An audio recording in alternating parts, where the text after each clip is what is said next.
Looks This like we have a conference will quorum, now be recorded. so we will now get started. I want to thank everyone for coming today. And at this time, I will call the meeting to order at 1 minute after 1. This is our special board meeting of the West Basin Municipal Water District, April 19, 21. And at 1, as I said, 1 minute after 1. Are there any public comments? President Williams, no, we do not have any public comment today. Item 4, presentations. President Williams, do we have no presentations? So that takes us to the action calendar. Action items. Looks like none. President Williams, we have nothing on the action calendar today. Well, that takes us to the information calendar. And so I will turn this over to the general manager. Thank you. Thank you, President Williams, and good afternoon to the board members and staff and some folks on our consultants and our general counsels on the call. Yeah, so this is our 4th budget workshop. Remember, we started back on February 17th and had another one on the 24th and a third one on Friday. And this one, we have, the last 2 we covered revenues, and the number 2 budget workshop we covered expenses, and these are sort of melded together into a joint presentation that also addresses, we hope, the questions that were raised at prior workshops, and including by you should have gotten this by separate delivery, the memberships and sponsorships. There should have been a separate spreadsheet that will also be covered, updating a spreadsheet with updated information and more background on those sponsorships and memberships. So as always, and I have our excellent CFO, and again, Margaret, thank you for working with me on Saturday late to pull everything together. Really appreciate that, and the rest of the team. So with that, I'll hand it over to you to get us started. Margaret, take it away, please. Absolutely. Well, good afternoon, the board of directors and the public and staff that are on the call today. Let me just get my mouse in the right place. All right, here we go. As Patrick shared with you, we have been giving you a series of workshops here to provide to you the underlying assumptions that are being used for the fiscal year 21-22 budget. It began back in February at our F&A committee, where we did provide sort of a general overview and sort of the impact of the decisions that are made today and what the impact is as we set our rates and charges and our budget for any one year, but the impact that it has on the out years as we look to not only do that for our own finances, but as we look to go out into the capital market as such as we are planning in the next month or two. Followed again by March, we did have a workshop dedicated just to talk about the underlying assumptions for our program expenses. April 16th, just last Friday, we did have a workshop that talked about the proposed revenues and provided an outline of what those proposed drafts and charges are. And again, as Patrick had mentioned, that this workshop pulls all that information together to show you what that overall impact is. Based off of this, I know that there may be some additional questions and inquiries from the board, and we will have additional workshops as I think you mentioned on Friday, as it's appropriate to share that additional information for you to provide you the comfort that you need to make a decision about the fiscal year 21-22.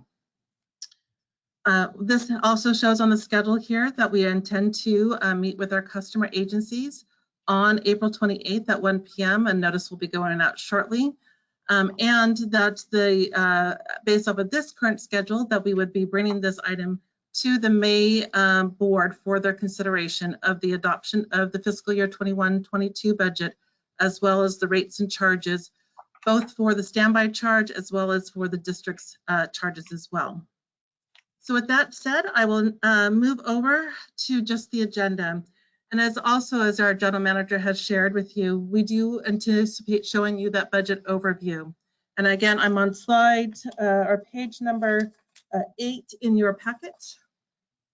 And that there also will provide you the follow-up on our revenue workshop requests. Again, direct questions raised by our board members that ask for additional information. Also a follow-up on from the expense workshop, namely, can you provide us the line item details? So we've provided that information. There was also an inquiry as to the memberships and sponsorships. What are those memberships and sponsorships? How long have we been with them? What benefit do we get for that? And so we have a detailed sort of worksheet there that shares out that information. There were some additional questions as it relates to the capital program detail, and Barca will be sharing out on that item. Again, I will reiterate the proposed fiscal year 21-22 rates and charges. These are the same rates and charges that were shared at the Friday workshop. And then finally, how does that all come together for the fiscal year financial forecast? And the reason for that is just to give you a sense of the decisions we make today do have an impact on out years. If we make decisions to not increase, those decisions do have an impact on what our financial forecast looks like. And so we wanted to share, again, what that looks like based off of those underlying assumptions. Before I get into the presentation, I just also want to emphasize here that the budget that you see today does reflect the resources, the financial costs, if you will, as it relates to meeting the mission, the strategic business plan, and the programs and activities that are set by the board. So we as staff are just trying to provide you the numbers that are the numbers that are necessary to make those activities happen. Over the last couple of years, the district has seen itself at a place where we've had a financial crossroads. Last year, we spoke to you about the termination of our larger, if you will, LRP agreement with Metropolitan Water District. This is a benefit that would give us about $6 to $7 million a year. Last year, we felt the impact of a $6.5 million impact on our budget as a result of that. This year, we're seeing a different impact on our revenues, and that is in the area of our standby charge. Each of these particular revenue sources has been a great benefit to the district. For the case of the LRP, we had seen over the 25-year period of time over $167 million of revenues that have come in to support our programming. That is no longer available to us on a go-forward basis since we have an established program. And so we, as the district, need to make sure we understand what our financial forecast looks like so that we understand how we can make decisions to still meet the needs of our constituents. Second, as it relates to the standby charge, again, we receive $10 million a year, I believe over 180 million or 170 million of revenues that we received over the lifetime of our standby charge. This is another revenue source that is no longer available to us, and we need to adequately plan for that eventual decline in that revenue source. But we have done so by making decisions about how to move forward in a way that we can be able to provide the district still to meet its mission, its goals, objectives, its programming, its activities that is set forth by this board. And we will go through those costs, as you say, in a few slides so that you can see how we've been able to try to make that happen. So with that, I will now turn to the next slide, which is just to provide you that budget overview. So as you see here from the slide, and this is again on slide 10 of your packet, slide 10 of the packet shares that when you take all of your revenues that we have shared with you, that $223.8 million, the operating expenses, those are all the operating expenses for the purchase of water, purchase for imported water, for our recycling operations and all of our other program costs. You see a net revenue of $36.2 million. You take that $36.2 million and you divide that by our debt service at $20.6 million, and you get to the coverage of 1.75. So let me pause there for just a moment and explain to you, this is how one of the reasons why we're able to get to a 1.75.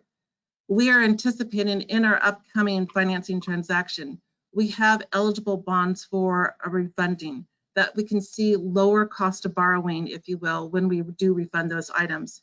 So instead of paying $23 to $24 million a year, we're able to see a savings there by going out into the market and to capture some of those savings. Now, these are savings that we see throughout the period of time, but we made a concerted effort to make sure that we see how we can have that impact, immediate impact, if you will, onto our revenues or onto our budget for fiscal year 21-22 right away. So this result here is this $36.2 million. When you subtracted that $20.6 million, you get to a net amount of 15.6, and we refer to that as our designated funds. Those designated funds are to pay for those PAYGO projects. These are funds that serve a double purpose, actually. One, because we're trying to achieve that targeted debt coverage of 1.75. We are able to bring in $15.6 million to pay for those projects. That 1.75 is a very thoughtful decision by this board about what to achieve. We are able to say today that we have a AA rating, both from Moody's and S&P. And as we go into the market, not only for this refunding, but for any capital projects in the future, we want to make sure that we are on a solid footing ground as it relates to our credit ratings. And one of two factors that they look at is, one is what is your coverage ratios? How do you perform in that? And two is the liquidity that we have. There are a number of other factors they look at, but those two are significant ones, and these are the ones that are in control, if you will, by decisions made by this board. Finally, on this slide, I just wanted to share with you metropolitan pass-through rates and charges. We are in this budget assuming a pass-through of metropolitan rates and charges, and that averages out about 3.5%, if you will, during this fiscal year when we take a look at what that rate is and what the rate passing that through. And that, again, is both on the commodity rate as well as the fixed charge, their capacity charge. Overall, to our customers, you can see that it's a 2.8% increase. And again, we are good a little bit more detail of what that number represents and how we're able to see that we're able to pass through on that savings there to our customers.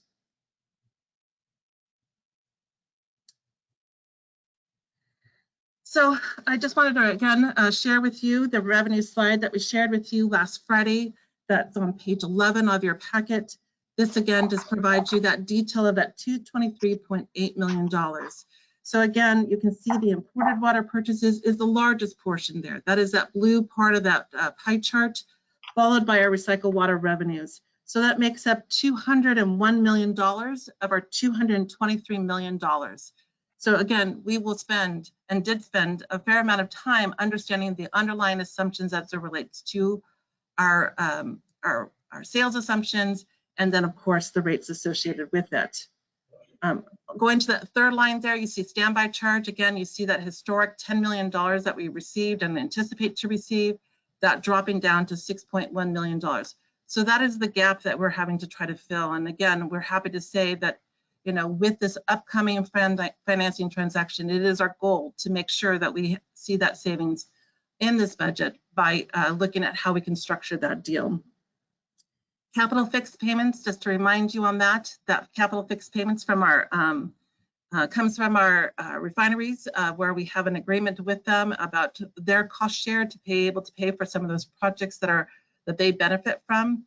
There are two ways I'll say to consider, getting revenues from our customers. One is in the form of the commodity rate. Another one may be on the fixed capital charge.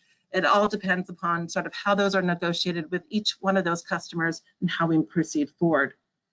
The fixed service charge, that is the other, I will say, component of the West Basin component here. And you can see that this amount is declining from 7.5 to 6.6 million based off of this projected budget. Now that number there is, again, we talked about it on Friday, but just to remind you that this budget does take into consideration, or how we determine this revenue source is to take into consideration the two programmatic budgets and what those numbers came to be. So the sum of those two budgets, which is the water policy budget as well as the public information and education budget, as a sum total of $6.6 million. So you can see here that our customers are going to see a reduction on their fixed service charge. Finally, we just have a little bit of money that we anticipate receiving from our water use efficiency grants and from our interest. And again, we shared that information with you on Friday, but just to refresh and also to those new participants on today's call, 1.1 million of that has to come from our interest earnings from the, and the other 0.4, if you will, does come from our water use efficiency grants. And as we mentioned, desalter water sales, the board has made a decision in March to look to divest from its desalter operations. And so we are made the assumption that there will be no sales. Now, we do assume that there will be costs associated with sort of in that process of divesting. And we made our best guess of what those numbers are. But yet that we're still in the early stages of understanding what that total financial impact is until that further dialogue does happen. So taking these numbers here, there was a request by the directors. I have one director, I believe it was you, Director Alvarez, if you could share with me how we can break down that what is the revenues that it is given to us. So if I can turn your attention to page 12 of the presentation, sorry, wrong place on the mouse. This here provides you that breakdown. So I wanted just to kind of orient you on this particular slide. It's a side-by-side comparison of fiscal year 21 to fiscal year 22. Again, these are the budgeted numbers, not what we are anticipating the numbers to be in 2021. So these are the budgeted numbers. So you can see there, the first line there, the first section, I should say, is the three components that make up the one rate. So the first portion is the commodity rate for the purchase of imported water from Metropolitan Water District. And you can see it's the largest portion here from the revenue source. The second component is the readiness to serve charge. Again, the district does charge the amounts based off of the acre feet that is sold. And so we anticipate that based off of our acre feet that we have in the budget, times what we anticipate to being the rate, we do anticipate collecting 10,049 in, or we are budgeted 10,049 in 2021 and going up to 10,600 in 21-22. Again, as we shared at the workshop on Friday, this assumes that we have 106,000 acre feet at $100 per rate. That provides us that income source there to, again, pass on to our Margaret, if I may, you said 10,600, that's 10,600,000. My apologies, 10,600,000. The last component there of our imported water purchases or imported water sales is the reliability service charge. So this is again taking the acre feet times the rate. So today the rate is $237 per acre foot, and we are recommending that it goes up to $245 beginning fiscal year 21-22. And so as you can see there, it's about an $800,000 increase that is going up here. But if I can just turn your attention back to the previous slide on page 11, and I'm just going to switch back that slide for just a moment. You can see that slide there, fixed service charge, if you look at that number there, you do see an $800,000 decrease in that number. So effectively what we're saying is, and then this is what it shows here on this slide here, on page, again, 12 of your packet, you can see that when you take into consideration the West Basin fixed charge, again, currently at $7.5 million, going to $6.5 million, you can see that the sum of that $25,970,000 and the $6,572,329 equals $32,542,329 compared to the $32,581,131. So again, assuming that our sales information is accurate and we're on track to show that for this year, we can see that ultimately we are showing that the budget, from a budget to budget perspective, we are showing that we are sort of at a net zero, if you will, or effectively a net zero from year over year. The other components there is the metropolitan capacity charge. Again, we do show that as a pass-through as well to our customer. And this shows you that it is going up. And again, it is a reflective of two components. One is that the metropolitan rate is going up, but also that the individual peaking of our customers is going up. And so therefore, you see a slight increase out there. But we're trying to pass through those costs there. And you'll see the expense side in a couple slides. So let's go over to the next slide, which is slide 13 of your packet. Again, this is your proposed expenses for the fiscal year 21-22. Again, just to orient you on this page, these are the numbers that we did share with you at workshop number 2 with the caveat of the designated funds. Earlier at workshop number 2, I did show a higher designated funds, but based off of comments received by the board at that workshop, I went back and looked back at the revenues and how we could adjust the revenues to make sure that we're not trying to collect any more than what we can, that is necessary. And we were able to reduce that 17 million that we shared at workshop number 2 down to 15.6. And again, this is more aligned to what we anticipate being the expenditures of PAYGO funding that we will need for our capital projects in fiscal year 21-22. So again, overall, you saw the revenues was 223.8. The operating expenses are also at 223.8. So again, I wanted just to share with you the imported water by the component. Now this is the cost side. So if you take a look here, the metropolitan water purchases is 121, 254, 540. If you go back to those previous slides, you'll see that the same number is there. You'll see that the readiness to serve charge, what we anticipate being billed by a metropolitan water district, again, they're on a calendar year basis. We're on a fiscal year basis. I have 6 months at one rate and I have 6 months at a different rate. But collectively, we assume a 10,557 is the cost that is there. So again, you get to a total of the imported water cost purchases of 131,811, 540. Also, the capacity charge is a pass-through. This is the cost to us, which is 2,425,110. So again, we're doing our level best to be able to have those pass-through costs for the RTS and the capacity charge to offset the revenues that we receive there. The district does bill on a whole dollar basis, and so you might see some slight differences there. But again, we did our best to guide and get them as close as we can in the budgeting process. On the next slide here, on slide 15, this was another follow-up request by the director. A question was asked, well, what is our water portfolio? How much are we getting where it's been? So I know that certain numbers were shared. I'm sharing these two reference points for you. One is a 10-year average and one was last fiscal year.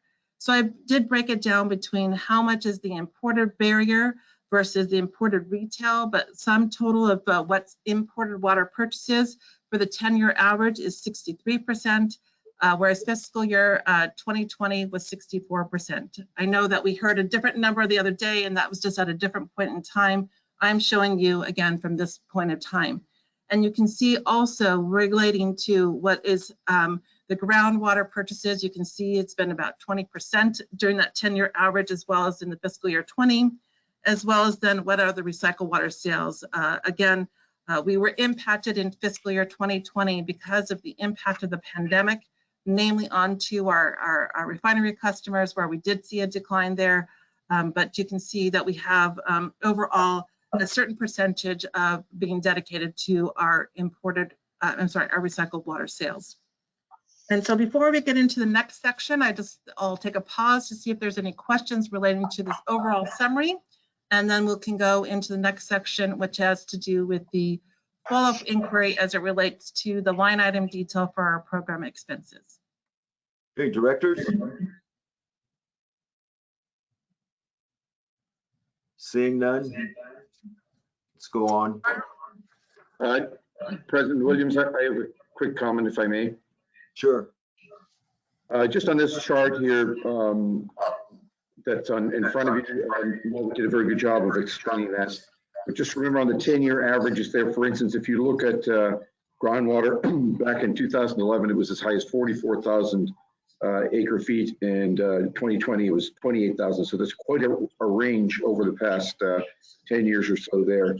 And as far as the potable water, the ranges, it's been as high as almost 112,000 of actuals back, 112,000 acre feet back in 2014 to 105,000 in 20 fiscal year.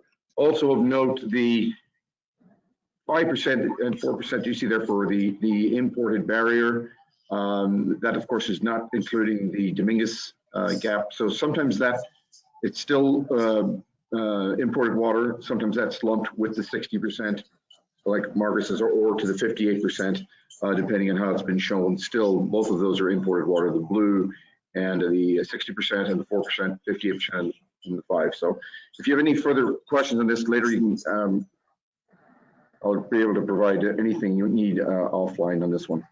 Thank you. Very good. All right. Well, now we'll move towards the follow-up on the program expense detail. Again, at workshop number 2, the board has asked us to provide us line item detail as it relates to the programs. So as you see here, again, I'm just carrying forward a few slides for you. Again, we wanted to share with you the different program budgets that we have, from overhead, public information, education, water policy and resource development, water use efficiency, technical planning, desalter operations, recycle water operations. So this slide that you see here on page 18 of your board packet shows you the slide that should be familiar to you. This is the slide that we shared with you at workshop number 2. 4,680,100 is the total program costs that are there for overhead. These are costs that are being allocated across all the program expenditures. So decisions that we make here could have an impact on if there are decisions about how we move forward with some of these expenses. I will tell you that they will have different impact as it relates to our revenues. Some of them are being allocated to that fixed service cost. So if we make a change here, it will have some impact on our fixed service charge, and then the other component will have a fixed component as it relates to the onto the commodity rate. So again, as I mentioned to you, this is the line item detail, and this is to provide you, again, the detail behind each of those numbers. And so I've tried to, again, to orient you onto this page here. Forward service total was the first line on page 18, and then here's the various components that is here. Again, I'll just reiterate that this information that's here is to meet the mission, the goals set by the strategic business plan, and the programs activities that is directed by the board. Staff is doing its response, if you will, of what those underlying assumptions are to support those costs that you see there. So in this case here for board services, these are the costs that are specifically for the board of directors. It is the per diem, the benefits, the auto allowance, and so on. So these are the costs, again, that add up to $648,200. I can certainly pause to see if there's any questions on this particular slide. If I can continue on. Director Williams, please just let me know how you'd like me to proceed. I have a question. Sure. Since no one else has brought it up, but this miscellaneous, that designation seems to always get people to start thinking, what does that mean? What are they putting in there? So is there some other designation for, I know in my own mind, I know what that's for, but sometimes our constituents don't really understand what is meant by that miscellaneous. They see that as a slush fund. So what actually do we put in there? So it's not very much. I recognize that is not a lot of money. Sure, of course, and you're right. It can be a catch-all for these things, but it varies, I think, from program to program. On this particular case, I think it had to do with maybe like professional not dues, but for the directors. In other cases, it may be for like in the when we get later on into the general overhead, those costs are there for program submissions for our award programs. In order to be considered, there's an application fee. So we've identified it on that, but we can certainly improve on trying to identify specifically what the miscellaneous is, so that the board and the public are understanding that there is something behind it, but they do believe that they're different from depending upon which program budget you're looking at. Yeah, Margaret, if I may, we'll certainly look President Williams for another term other than the generic miscellaneous. Yeah, just get it out of there. We'll do. We'll make that happen. President Williams, I have another question along those lines. What is consultant support? I'm sorry, one more time? Go ahead. What is consultant support? Oh, sure. That's intended to be for the, there's been an attempt to have, I know that over the last year that it did not occur, a board retreat and a facilitator to help in that sort of board retreat and go over the items that is of whatever interest is on the agenda there. So that, yes, I use consultant support here, but we would hire a facilitator in this case to come out and to provide guidance through that process.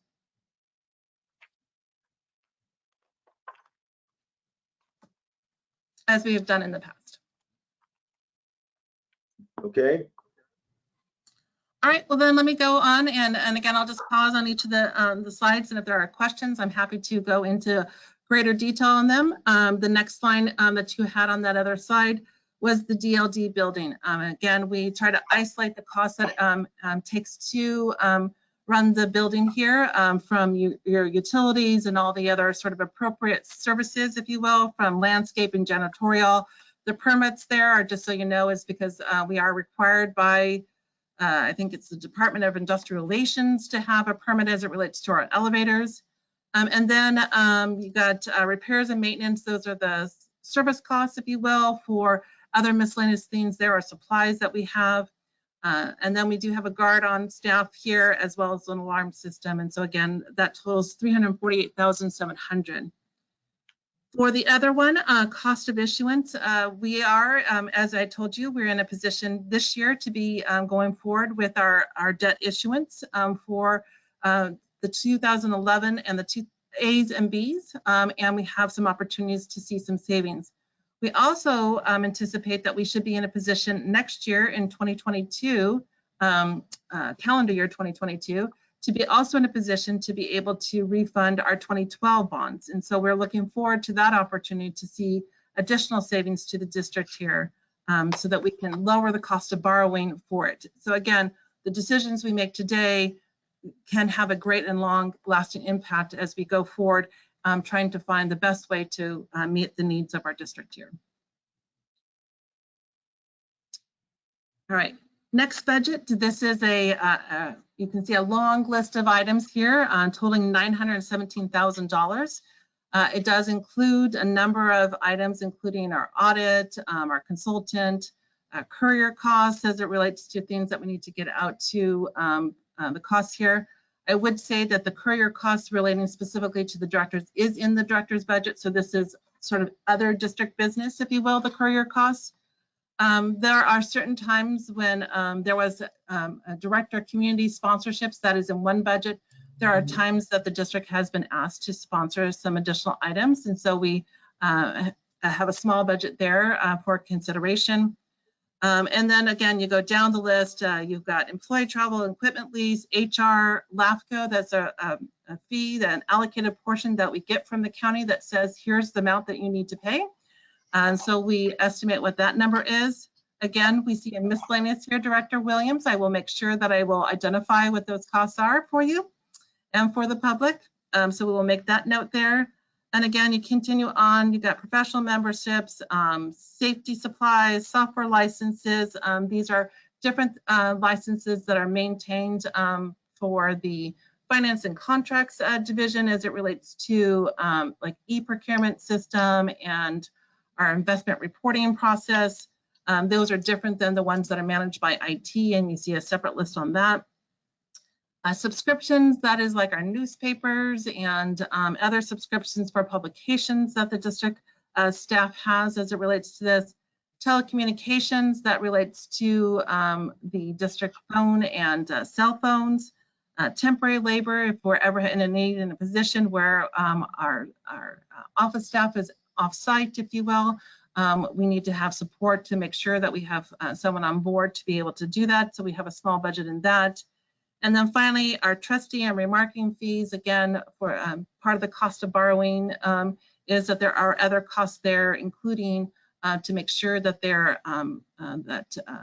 the appropriate authorities as it relates to one on the investment side, that they are maintained by a third party separate from those that make the investments, as well as our bond transactions.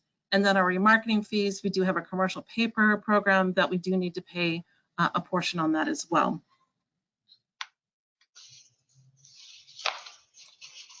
Moving on to slide. Margaret, Yes. before you leave, I have a question on the professional memberships. Yes. Who are those for? So those are for staff. So that would be, for instance, I'll just use me as an example. I'm a member of the Government Finance Officers Association and the California Society of Municipal Finance Officers. For others, it may be a membership with something for like an engineering or it may be for communications. So it can vary depending upon, again, which staff person, but again, they're all staff related. And again, the board has been very supportive of us, staff's engagement into its industry to provide a voice and a way for them to receive education and input as to what's going on with their particular area. I know that board members are not required to have professional certification or licenses, but are board members entitled to having their professional memberships paid for by the district? I believe that actually might be the reason why I have miscellaneous on the other side is because of that reason for itself. But I'll need to go back and look because I know that the district have paid for, someone who wanted to participate in a particular association, and we paid for that fee. And how is that covered? Under miscellaneous? Like I said, I'm trying to recall. I don't see it's necessarily there. That's why I think it's in that miscellaneous. But I know that the district has paid for it in the past. It's not always a consistent number there, but that is something that we have paid for in the past. Okay. Anyone else want to chime in? Yes, before we move on, I have a similar question. The consultant budget's $288,000. What consultants is that for? Sure, absolutely. So those numbers there are a number of items. One of them, again, I'll use finance as a good place where some of those come from. So we have our municipal advisor, we have an investment manager. I'm required to do GASB reporting, so I need to pay for that. I have to pay for a swap determination annually for our financial report, arbitrage consultant, actuarials. Then on the HR side, we do have plans for succession planning. We are at a place where, we just had 2 retirements, if you will, in the last fiscal year. And there's a number of individuals that may be eligible for retirement in the next few years. And so we want to adequately plan for that and make sure that we are having the right individuals in place and where is our plan of action. So that's another cost associated with it. So that gives you a flavor, if you will, of those numbers that are in the types of consultants that are in that consultant budget. Okay, if you don't mind, can you follow up with a more specific listing of all of those? Absolutely. Subsequent to the meeting. And then the other question / comment is on the courier. You've got 10,000 and there's 7,500 for board services, and I know for board services, we do get a lot of courier services. So what's the additional 10,000 for, and why is that significantly, or not significant, why is that higher? So again, that is for all district business, that 10,000. So for instance, an example of that is that we needed to submit in, for instance, like our upcoming standby charge, and there's a notice of intent. We need to file with the county. And so we use a courier service to be able to provide that. Other places we've used the courier for is to move things around, particular contract documents that we're trying to get signed that need a wet signature.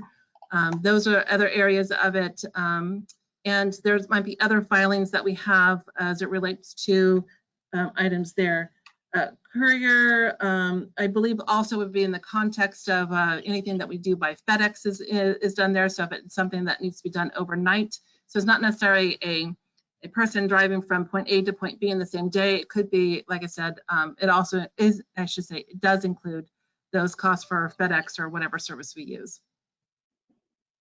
So that's just a general budget item. It's not, it could be a little under, it could be over at the end of the year. Right, and we tried to, and thank you for bringing up that point.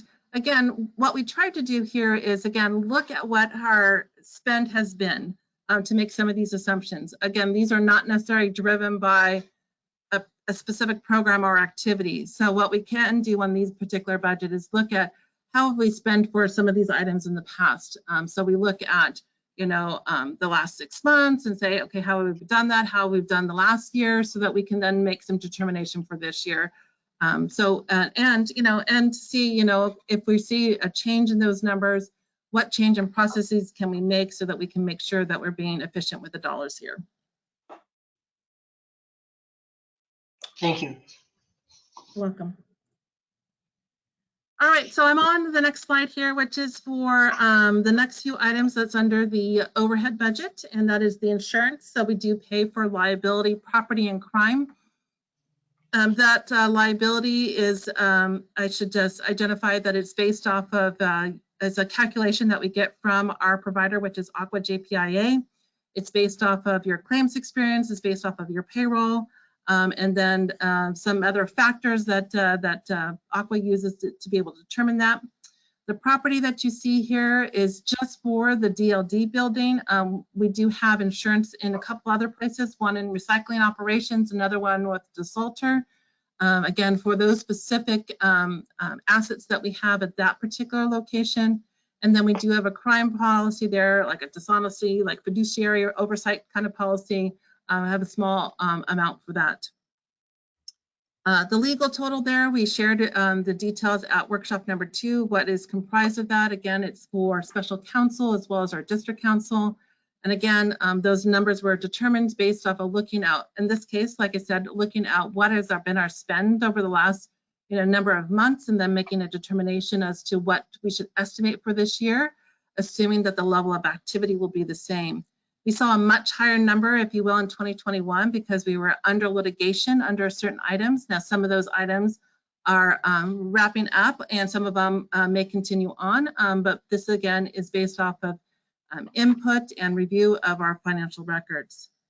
Memberships and sponsorships, we will go through that separately, so I'll just leave that alone. Again, I'll just mention here that the memberships and sponsorships you see here are based on direction given by the board as to our participation in these various activities. So if we look at that list there and there's a change, that again is, we're just sharing with you what the numbers are as the amounts are coming in from the associations as to what it is to participate in a chamber or any industry associations.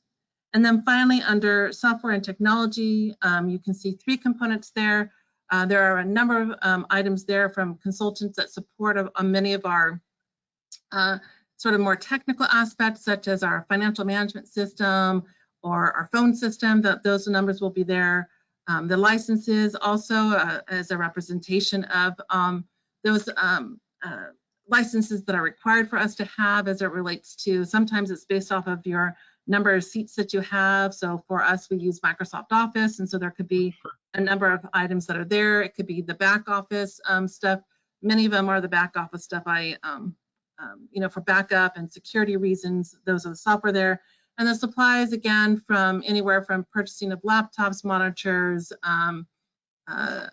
other sort of supplies as it relates to patch cables or whatever to be able to connect to the network.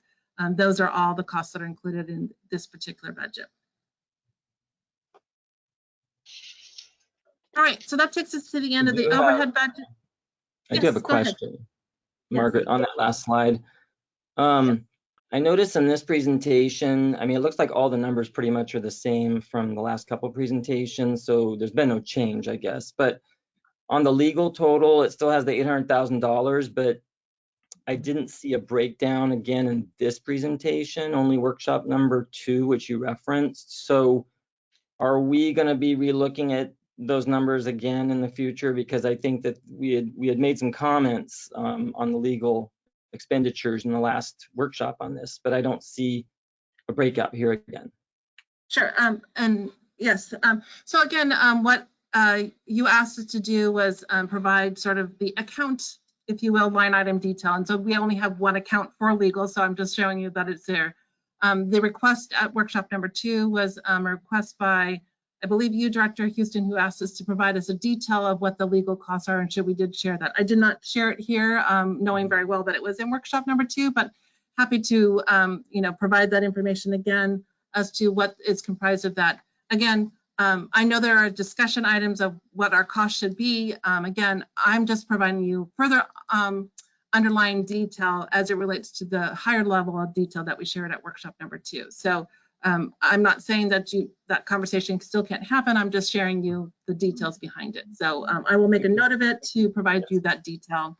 Well, yes, I think that whenever we have a next budget discussion, we should have that line item again so we can look at it, because there were a couple of issues there that I thought we should discuss as a board.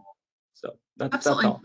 Cool, thanks. Yeah, and as you was mentioned at workshop number 3, that the board felt that there may be a need for another workshop. We can take your feedback from this one, and in this case, this is where I think that, again, based off of hearing all of the underlying assumptions, then the dialogue can happen at the board level about where is it that you wanted to do and support each of these programs or the costs associated with it.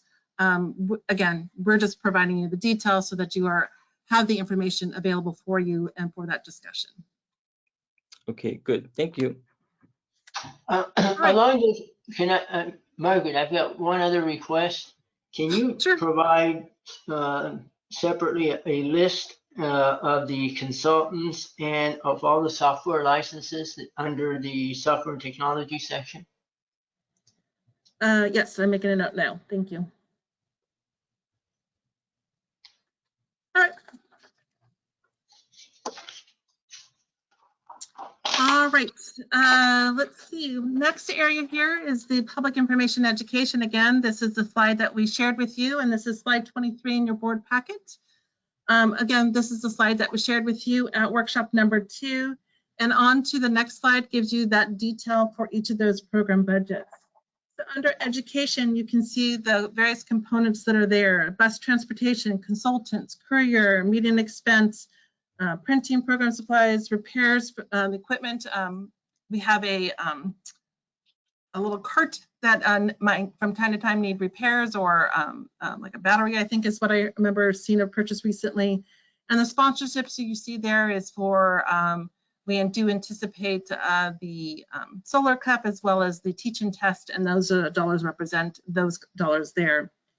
And under outreach, we again have a consultant there. Those are the dollars there to support our outreach on our various programs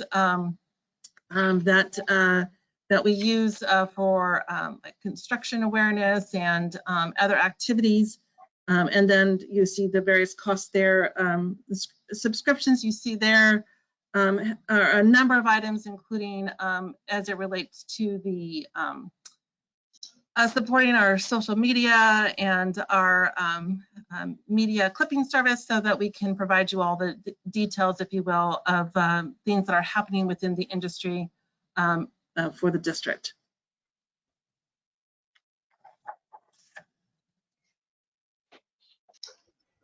All right, moving on to the next slide, which is additional line item detail regarding the public information education, media, and publications. As I shared with you on the couple slides ago, as it relates to just the cost of that, this here has to do with our that we do anticipate a direct mail as well as an annual ad, another district collateral that helps us to be able to convey our messaging. And then the events and tours, again, we talked about it, and again, a wonderful update was provided by our communications team at the recent Public Information and Education Committee about in-person events and what that looks like going forward. It shared with you sort of the insight, if you will, as to the decisions that were made as it relates to not only the events but the water harvest. I shared with you on that previous slide that it was anticipated to be a virtual event for the reasons, and they elaborated, like I said, at their the recent April Public Information Committee. All right, heading on to the next section, which is our water policy and resources development. Can I ask a quick question? Oh, please go ahead. You want me to go back? Yeah, on that last slide. So the Water Harvest Festival and other things, I mean, virtual or in person, have we already made a decision? No, it's my understanding that, again, we shared with you our assumption here, which is based off of our input from our understanding of where the county is and the state is as it relates to in-person events. That's why we made the assumption for a virtual event. That update at the Public Information and Education Committee talked about the what the options were, and it was recommended that it come back to committee with a virtual aspect of it. If there's more to be shared on that, Patrick, I will defer to you on that. No, I think you covered it, Margaret. It was discussed at the PI committee. The leaning of the board members was strongly not to have an in-person event and to come back with what it would cost to have a one-day virtual event out of the, I think, 3 or 4 options that staff had laid out. And then I think I sent a subsequent email to Director Houston with some of the highlights from that meeting, particularly as it pertains to water harvest. Okay, and I did see that email and I did watch the meeting on tape. It seems like it's still something we need to talk about because that was just the committee and the full board didn't get to talk about it. But so to me, I don't support a virtual event. I support an in-person event, or I would say no event, but I don't support a virtual event. But I can reserve that for another time. But this budget, the number that was given to us earlier reflected not doing anything, I think, until 2022. And now I guess it takes into account what we're going to potentially do this year, and yet the number is the same. So that's a little confusing. I'm not sure I followed on the 2022, but again, based off of what the board has directed us in the past is to, we want to have a virtual event, a water harvest event, and based off of what its staff's understanding of where we may be in October, when we typically have this event, that we may not be able to do an in-person event.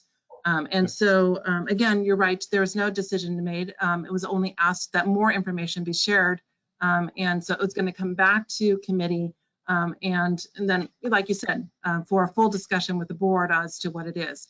Again, we're only responding with what it costs to be able to produce certain things. And in this case, we're sharing with you what that assumption is to continue to have that program, that activity that has been a mainstay for the district for a very long time, and what the cost is associated with it. If the board wants to go a different direction, like you said, we don't want to have it, then that is an $84,000 savings to our budget.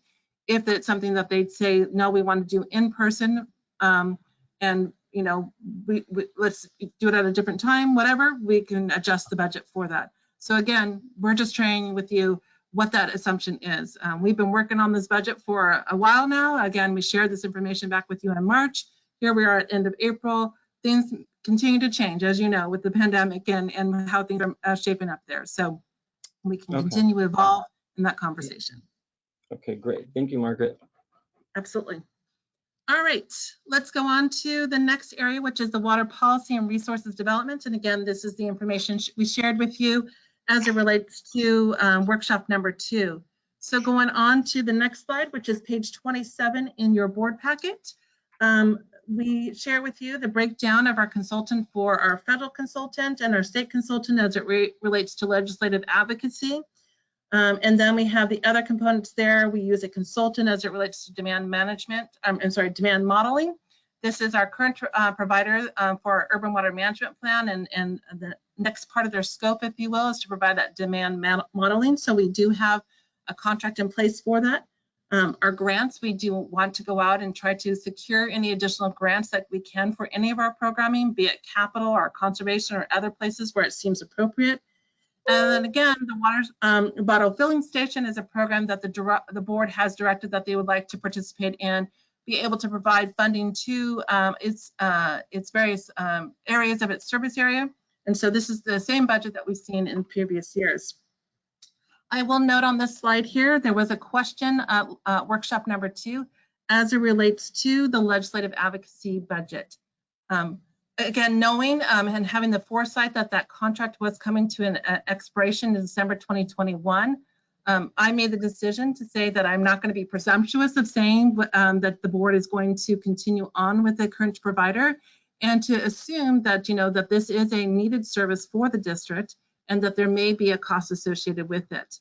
But as directed by, I believe, Director Houston, to go back and follow up on would they be able to continue on with the same rate as that we have today. And we did have that conversation. Our general manager had that conversation with them, and they had indicated that if we continue on with them, that we could see that savings there that you see there of $30,300. So again, another decision point for the board as it relates to this. It's, again, their contract doesn't come up until December, but we wanted to make sure, and it's good budgeting practice to make estimates of certain costs when we don't know them, to make sure that we assume some sort of increase, if you will, associated with that. So I just wanted to share that with you. Director Williams, President Williams, can I make a comment, please? Yeah, I think the request was actually not from Director Houston, it was from Director Alvarez. Oh, my apologies. Yeah, and I did reach out to them, and without any commitment, but just hypothetical, as was requested by the director, if they were to continue on, would they be seeing anticipate any rate increases, and they said no. Great, and this is Director Houston, if I can speak, Mr. President. Of course. I honestly don't remember at this moment if Director Alvarez said it or I said it, but I do know I followed up on it. And I wanted to say thank you. Thank you very much, Margaret and Patrick, for reaching out to them early. And I'm glad, and please thank the lobbyists on our behalf too, that we'll keep these costs in check. So that is greatly appreciated. Thank you. You're welcome. I will follow up with them to convey those sentiments. Thank you. I would just caution my colleagues that you have to be careful in how you speak to people, like a consultant, asking whether or not they would be willing to carry on for another term or whatever, because they get the impression that you're speaking for the board, and you do not speak for the board. You speak only for yourself. So you got to make that clear when you're speaking to people out there. Okay. Thank you. Understood, Mr. President. Mr. President, Mr. Director Gray. Yes. Yeah, Yes, thank you. Thank you for making that point, because I don't think we're looking at the budget. It's not a discussion about whether or not these consultants will carry on with the contract and whether or not their fees will be increased. That's not what this discussion should be about. We're just looking at the budget. So I agree with you. It shouldn't be that kind of communication to consultants, because they assume that we will continue to have them as our consultant, and that has not been a discussion by the board. It's certainly not whether or not their fees will continue. So thank you for making that point. Okay. Carry on. All right. Next area here is our water use efficiency budget. This year,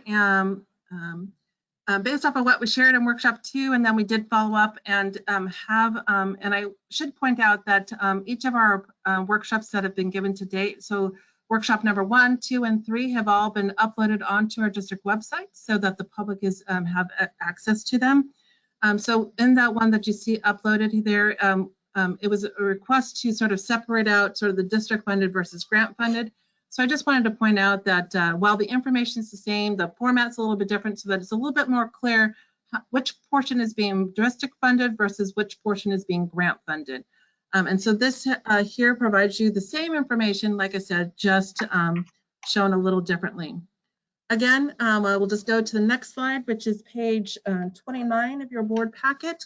These are the costs relating to supporting our water use efficiency program and the underlying assumptions that you see there. So again, the consultant that you see there under water use efficiency, this is our relationship with the South Bay COG and their work that they do for us as it relates to supporting the program. Cash for Kitchens, we do have a grant associated with that. You can see a big majority of that is grant funded. We do have some small minor costs as it relates to sort of the promotion of it and the collateral associated with it. Malibu Topanga, that is 100% funded right now, but that program is ending, I believe, in September of 2021. Ocean Friendly Gardens, you can see there that we have landscape service. We have a number of Ocean Friendly Gardens that we have done and worked with our various places within our service area to put them in, and this is just to maintain and upkeep there. But we also wanted to make sure that we have some landscape workshop courses that's there, and so those can be funded through the Metropolitan Agency funding. Rain Barrel, this one here, the program supplies is, I believe here is, it can be covered by the program, and then the other cost there relates to the promotion of it. We do sort of door hangers and do sort of targeted outreach, if you will, associated with that. The temporary labor is because we do intend that this program, which usually happens in sort of, I'll say, this time, this time next year, and that we would anticipate an in-person event.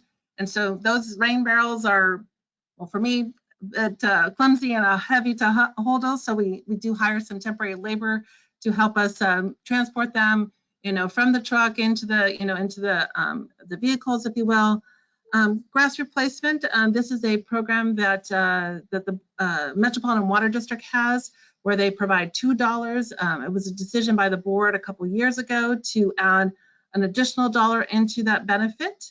And so there's the rebate associated with that. And again, we are seeing a great response. I think we had like 80,000 the first year. I think we're on track to exceed that, and so we see the sort of a growth in this program. And so again, this represents $1 per square foot. And then there's again targeted advertisement associated with this. And then the Change and Save program, that program that is under a current grant is ending this year. However, we do anticipate, I'm sorry, the funding that you see here does continue on that program for a little bit to wrap up that program there. And so that provides you the detail as associated with this year.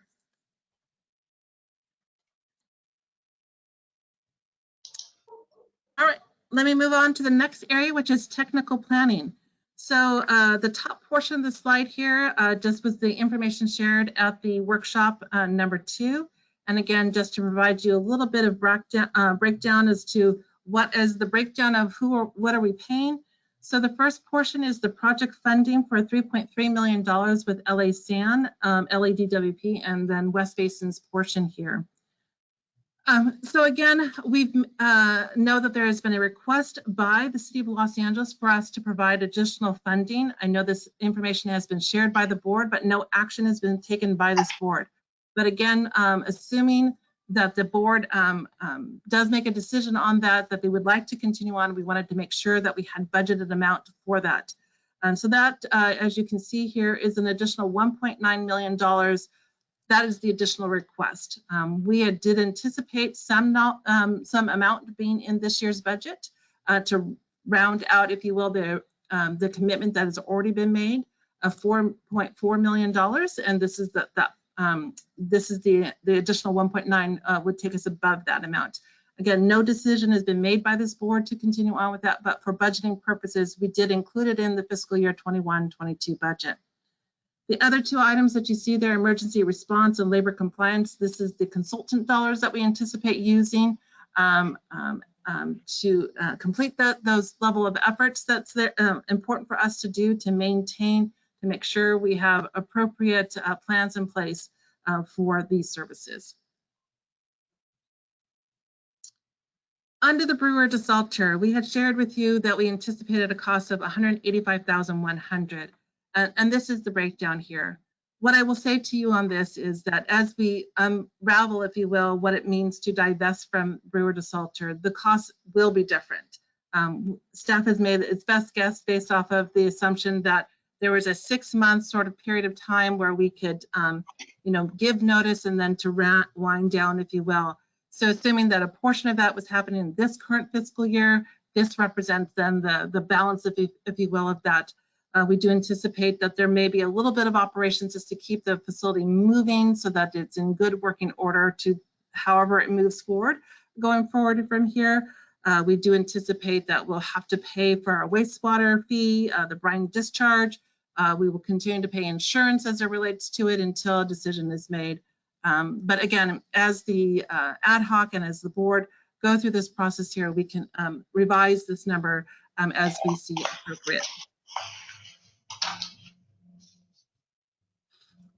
All right, let's turn our attention now to page 32. Again, this slide here represents the slide that we shared with you in workshop number 2. Workshop number 2 shows that we spent $40 million as it relates to the recycled water operations, or proposed budget, I should say, of $40.4 million in fiscal year 21-22. So on the next few slides provides that breakdown for you. Again, contract labor facilities, we just pay, one vendor for that, and this is just the labor portion, if you will, on that. There are other costs that we do pay to that contract operator, and that may come in the area of our labs. They do pay for some chemicals, and then they also pay for our facility maintenance. And so those are different places where the contract operator does bill the district for. Contract labor distribution, we do have an estimate on that. I do know that the board has requested for us to go out for an RFP. That RFP, I believe, is due in short notice, if you will. And so based off of that information, we can see how that number compares to what we have budgeted here. Not only will it be reflected in this line, but also could be reflected in the facility maintenance line as well. Under utilities, you can see the largest component there is electricity. The other portions is gas, water, telephone. Those are just the costs as it relates to the facility at the Edward C. Little Water Reclamation Facility and some of our satellite facilities. You can see a much minor dollar, but electricity, we do pay both Edison and LADWP for power. Again, LADWP is for the Hyperion, and then the rest of it is at Edison is for the rest of the operations, if you will. We've made certain assumptions as it relates to what those rate increases could be. Again, depending upon the decisions made by the PUC as it relates to that. We may see some different numbers there, but again, we're estimating what we anticipate that to be. Chemicals, that's another big item for this budget here. You can see it's a total of about $9.4 million. You can see the different types of chemicals that we buy and for our different processes. So depending upon the process, depending upon the location, there are different costs associated with it. The last 4 items that you see there on this slide, and I cannot say that well, the cationic polymers, all the polymers, and the last item, those are the ones that are currently paid through our contract operator. And these are sort of the cleaning chemicals, as well as, when there are items that come up as it relates to our membranes, that we may need some specialty chemicals as it relates to making sure that they run effectively and efficiently. They will spot by, if you will, it's my understanding, certain chemicals to make sure that we have them in good working order. Turning to our next page, which is page 34, this gets into a few more line items. Again, facility maintenance, this relates to, again, facility maintenance at our Hyperion Pump Station, ECL, and our 3 satellite facilities. The sludge hauling cost is, again, a cost that we have with a contractor to remove that sludge material and put it out to beneficial reuse. Consultants, these are consultants that we use for compliance, customer development, I should also say customer service, to make sure that our customers maintain happy, and if there are any issues with water quality, that they're there to address them. And also our plant processes, so that would be something for our membrane technology to make sure that it's in good working order. Laboratory service, as I mentioned, there are both the district as well as our contract operator have costs associated with this. We do have a lab at our facility that the contract operator has certain costs associated with it, but the district also is required to maintain a number of testing, if you will, as it relates to our chemicals, to our processes. And so this is the cost associated with using consultants to be able to do that. Secondary effluent, again, this is our purchase of water from LADWP. We are been able to secure, if you will, and have for a long time, a rate of $7.50 as it relates to this. And this is basically taking a look at the water that flows through, if you will, the system, and then what is needed to, if you will, produce our recycled water. I don't know why it says, it should say other direct costs. My typo there, it should say other direct costs. This is where I had it, I believe, before as office administration. My apologies on that. You can see that it's actually a number of items that are included here, including insurance as it relates to the recycling water operations, permit fees, and I guess there was a question as to why you saw some of the increases here. One of them is, as it relates to, was the insurance property. Another one is the permit fees. Those are also have increased as it relates to where it was in fiscal year 2021. There are leases. We have a new lease as a result of the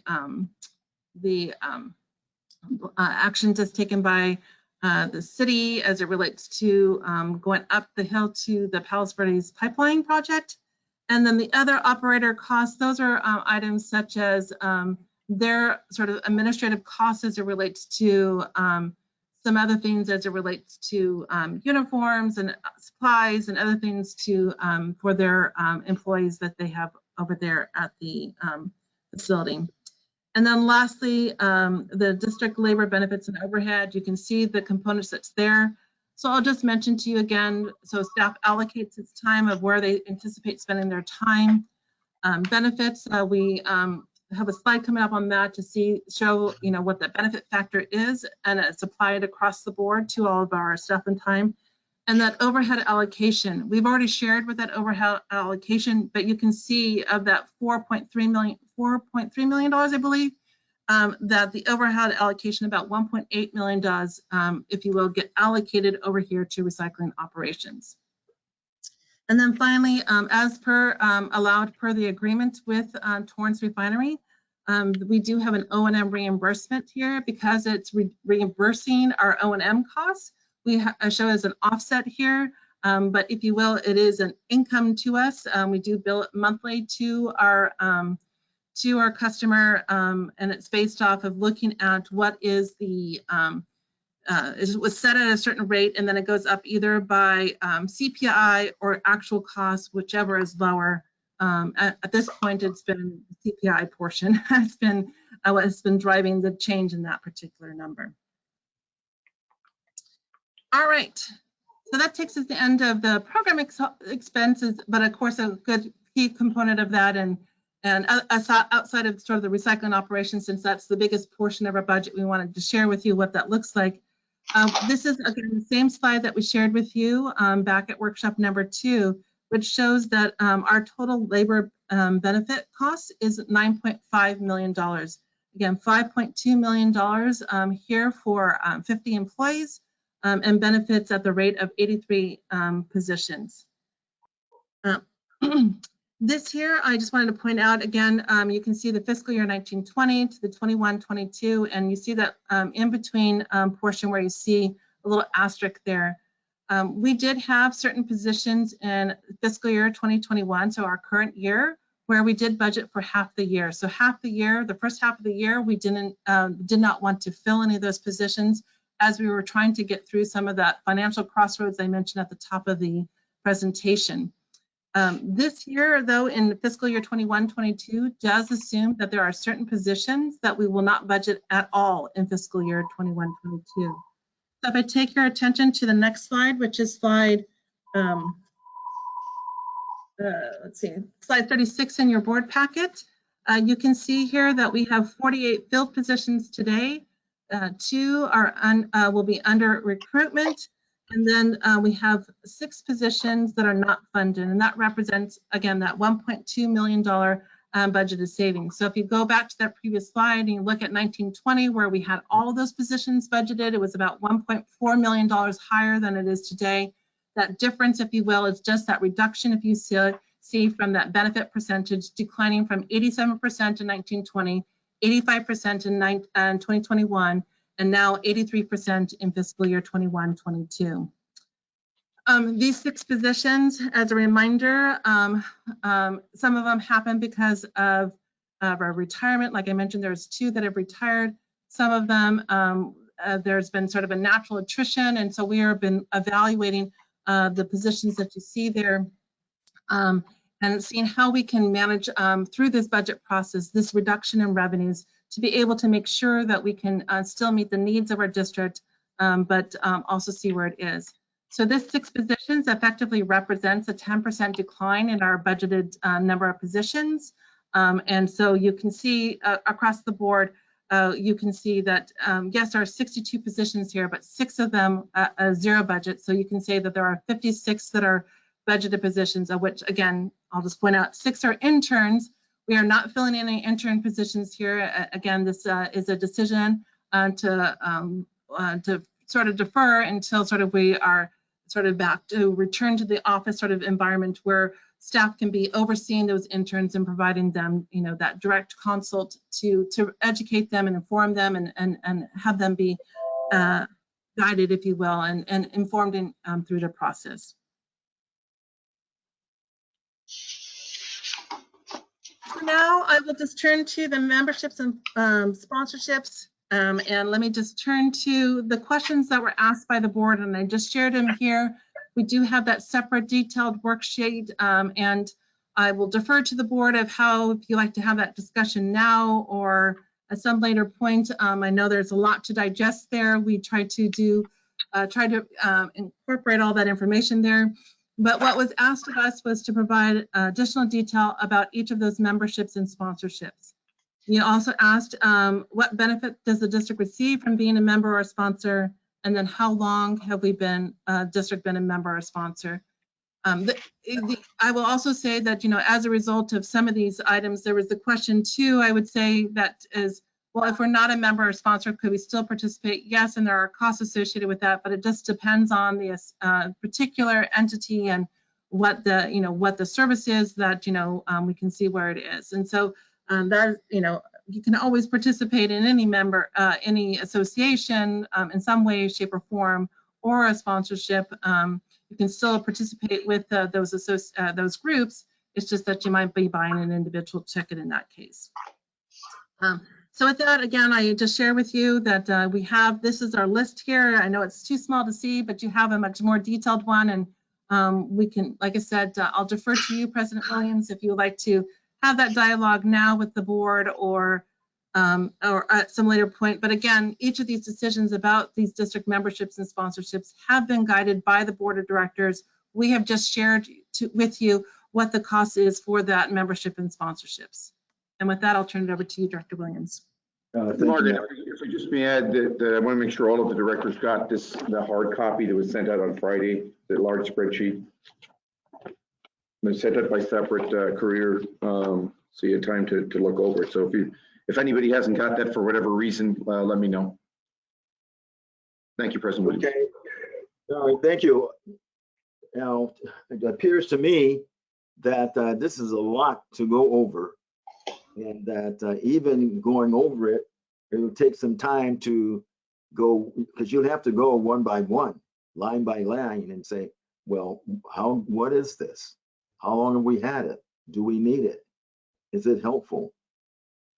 So I know there's some I right out the gate I'd like to keep, I know, and there's some that I see that I don't know if they're worthy. But anyway, we need to have this discussion, but I don't know if I'm ready to do that today. Who wants to do that today? President Williams, I think that the discussion, if we have it today, would be fairly lengthy, but for everybody to get their inputs, because there are a lot of items on there. We could do it today, but it might be better to put it off to the retreat To the retreat? or to some other time. We'll put it off. Let's say, how many want to go over it today? Director Williams, Yes. Director Gray. Yes. I certainly don't want to go over this list today. The retreat could be where we could discuss it, or we could discuss it at a committee. Why wouldn't we forward this to one of our committees in terms of membership? Or we could discuss it at a retreat. It is very lengthy, but I certainly do not suggest we do it today. And I don't suggest taking a valuable retreat time to go over this. I would rather see it going over at a committee. So Yeah, we I can didn't see anybody wanting to go over it today. That's the most important thing. Is that correct? Well, we won't do it today. All right. It's Houston, That's a good next item. Yeah, and President Williams, we do have a Finance and Admin Committee meeting on coming up in May. Okay, We can add it to that agenda. thank you. You're welcome. Next item. All right. Well, with that said, I am going to then now turn it over to Barkev. He will provide an update on our capital program. And then we have the funding aspect of it at the very end, which is similar again to what we shared at workshop number 2. But with that, I'll turn it over to Barkev, and I will advance the slides for you to say next. Thank you, Margaret. Good afternoon, President Williams. Good afternoon, board members.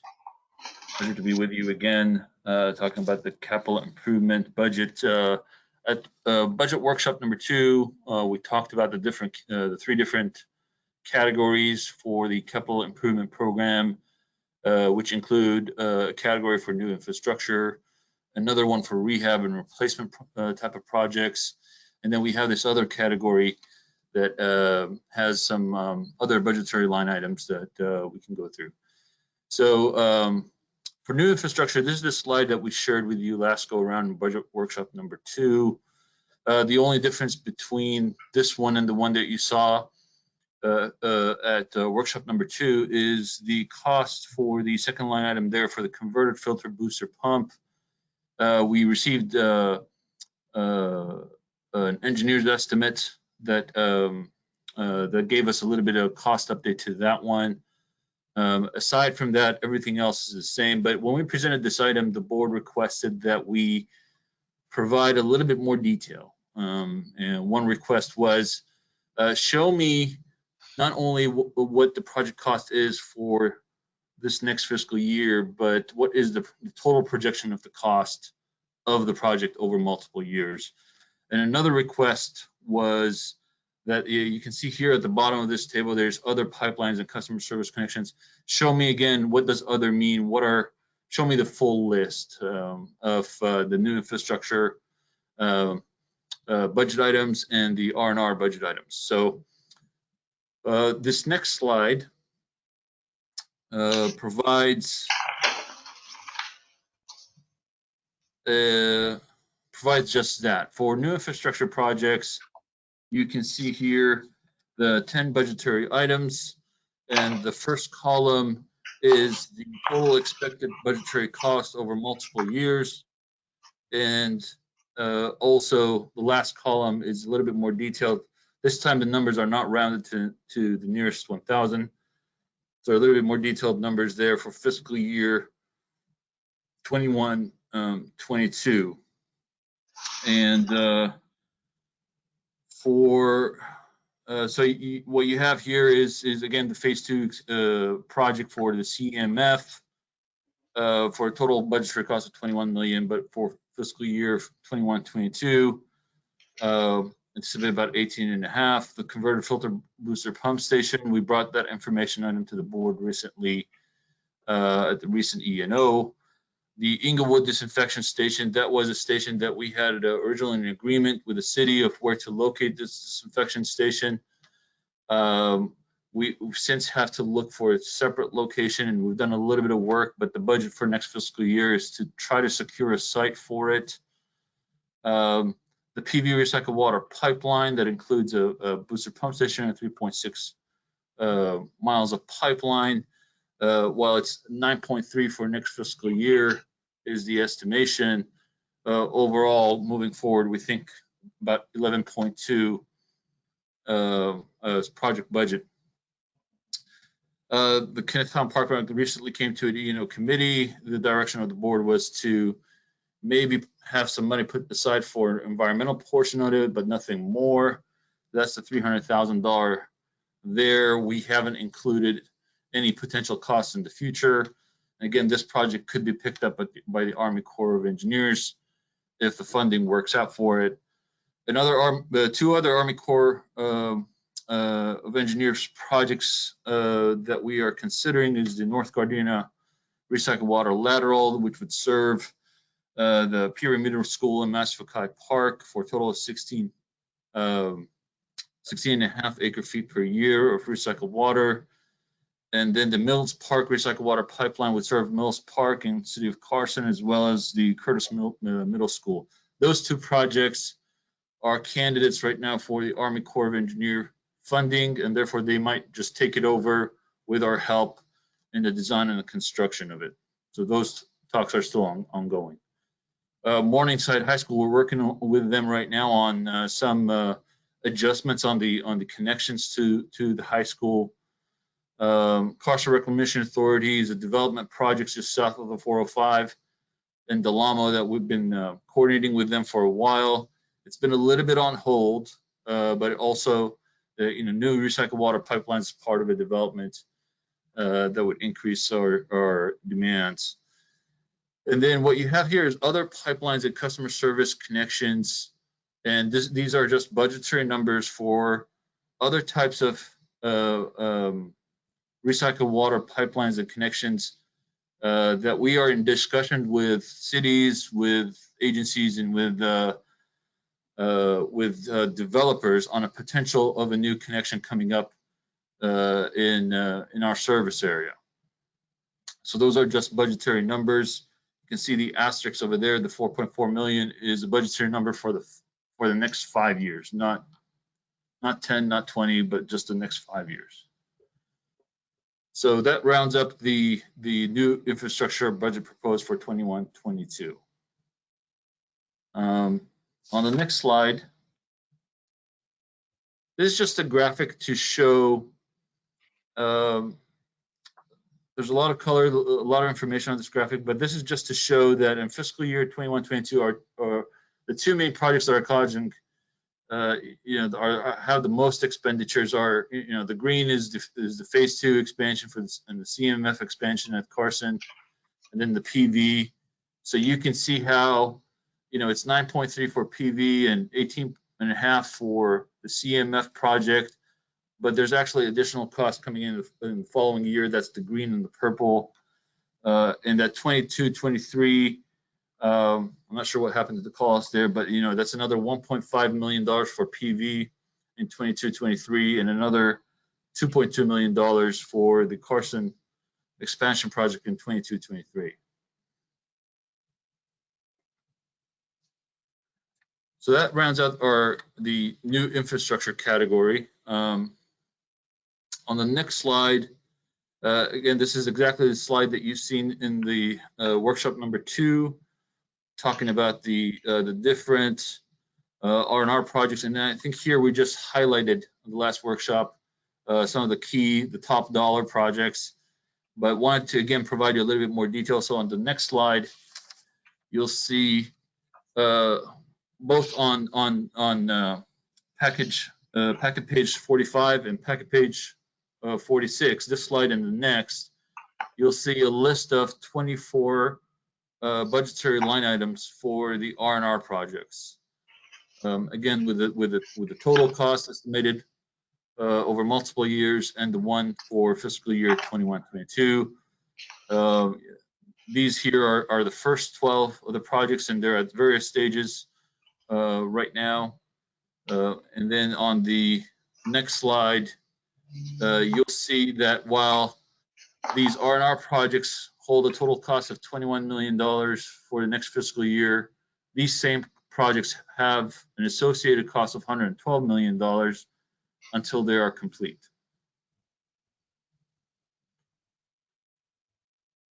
On this next slide, you'll see again the graphic that shows that you have all the different R&R projects at the bottom, all 24 of them, and you can see just the main players here are the ECL solids handling improvement, equipment and facilities for the solid handling that have aged and hard to find parts for. Next up is the design phase of that project. The Chevron nitrification tank, that's in design right now. We just received some of the condition assessment results from it, and we're going to be able to know exactly what we're doing with the tank now moving forward. The rafters, the column inside the tank need replacement and recoating of the tank itself. And then the recycled water distribution cathodic protection, that's a project that is in construction right now. And you can see on the purple there that we anticipate $6.6 million for this next fiscal year, but that we anticipate finishing the project this next fiscal year, so no funds moving forward. But for example, here the solids handling improvement, while we're saying okay, in fiscal year 21-22, we think we're going to be spending about $1 million on that project. Once it gets into construction, 22-23, here comes another $9 million worth of expenditures associated with that particular project itself.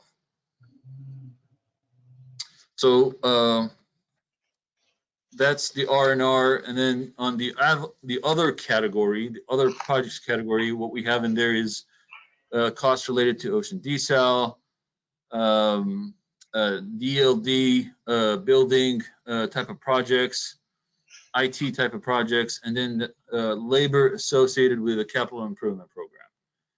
So on the next slide, you'll see a little bit of a breakdown to that. The ocean desal, again, just a few tasks that we have ongoing that we anticipate rounding off.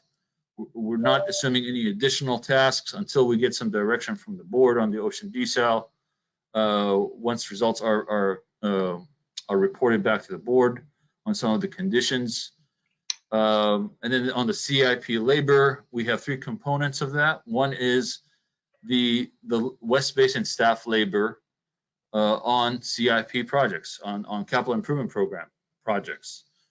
And then there's also a component for consultants that we hire for certain type of projects that involve the labor unions and projects that involve federal funding and state funding. There's certain requirements and wage requirements and other type of requirements that we hire specialty consultants to help us track and make sure that the contractors are complying with all those requirements. That's the CIP labor compliance program. And then the third component of the CIP labor is what our contract operator, the time that their staff spends on CIP projects, not on maintenance, not on operation, but on the projects, assisting with the projects themselves, whether it's during commissioning, during design, or during the construction itself. So that's an estimation of those costs. We talked last go around about the need to make improvements to our server room, adding new HVAC units, and providing upgrading our fire protection system for the server room, as well as upgrades to the elevator system. And then the last component here are the IT projects, and there we assume that $860,000 for this next fiscal year 21-22. On this next slide, you'll see for the years after the $860,000, we assumed about $500,000 approximately on each year for the IT projects. But again, here are the different type of line item, budget line items for the other projects and how they look over a course of 5 years. With that, I can stop here to answer any particular questions, or otherwise hand it over to Margaret to talk about funding for these projects. Directors, question?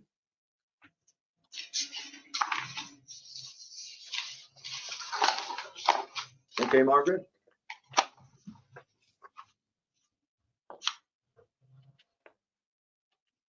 Sorry, get off mute. All right, well then, as Barkev has shared, this slide is similar to what you saw before. I do want to point out a couple things. One is that he did mention about the updated costs as it relates to the Title 22 filter pumps, if I remember the words correctly. Anyways, that has been reflected here in this presentation, as well as in the external funding and grants. I have failed to include the $500,000 that we anticipated for the Palos Verdes lateral project. So that's also been reflected here. So while the information that you see there from Barkev's slides is the 5-year totals for the projects that you see in fiscal year 21-22, there are other projects that are planned in the 5-year horizon that may not have any costs in fiscal year 21-22. So our 5-year forecast of, if you will, of capital projects is about $196 million. And so this is important for us as we look to, again, look to how we're going to fund this.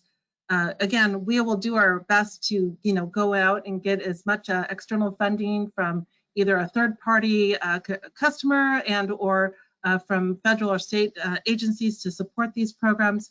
But should they not be available to us, we need to make sure that we have the financial resources around to be able to move forward on those projects that the board has deemed as appropriate to meet those, again, mission, goals, objectives, as stated within the strategic business plan.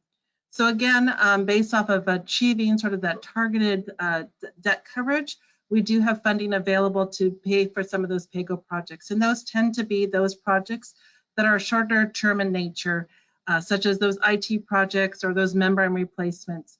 But we also look to use PAYGO funding for when we anticipate that we're doing a project where it may be done for a third party, and we anticipate getting funding from them at some point yet to be negotiated. The commercial paper tend to be those projects that we will then go out and need to get long-term debt for them. We use commercial paper as that vehicle to kind of get them sort of just-in-time financing. But those projects tend to be sort of longer in nature, 20 years plus. Again, we don't want to go out and get debt for 20 years when it only has a 15-year useful life. And so we're trying to match sort of where it is. So some of those projects that Barkev has described are some of those larger items that you see there that can and meet those sort of requirements, if you will, of going out and securing sort of debt financing for those projects. So again, a total of $196 million is what we anticipate spending. And again, so important to know this information. So as the board is looking at and contemplating the budget for this year and for any future years, that they understand sort of what are those long-term commitments to maintain our facilities. You can see that the biggest portion of those numbers did relate to the R&R projects. We have some immediate needs, about 30 million or so, for those customer development type projects, those that have been in the works for a period of time. But the large majority of those costs of that $196 million is for maintaining our current facilities. So that takes us to the end of this section here. And mouse is not moving forward, so hold on. And now it takes us to just sort of a recapping, if you will, sort of the rates and charges. Again, the information you see on these slides here are similar to what we shared with you on the previous day. I just wanted to provide it here. So again, if anybody only looks at one presentation as it relates to the district, this provides us all that information, if you will, that the public and our customers can understand what it is that represents.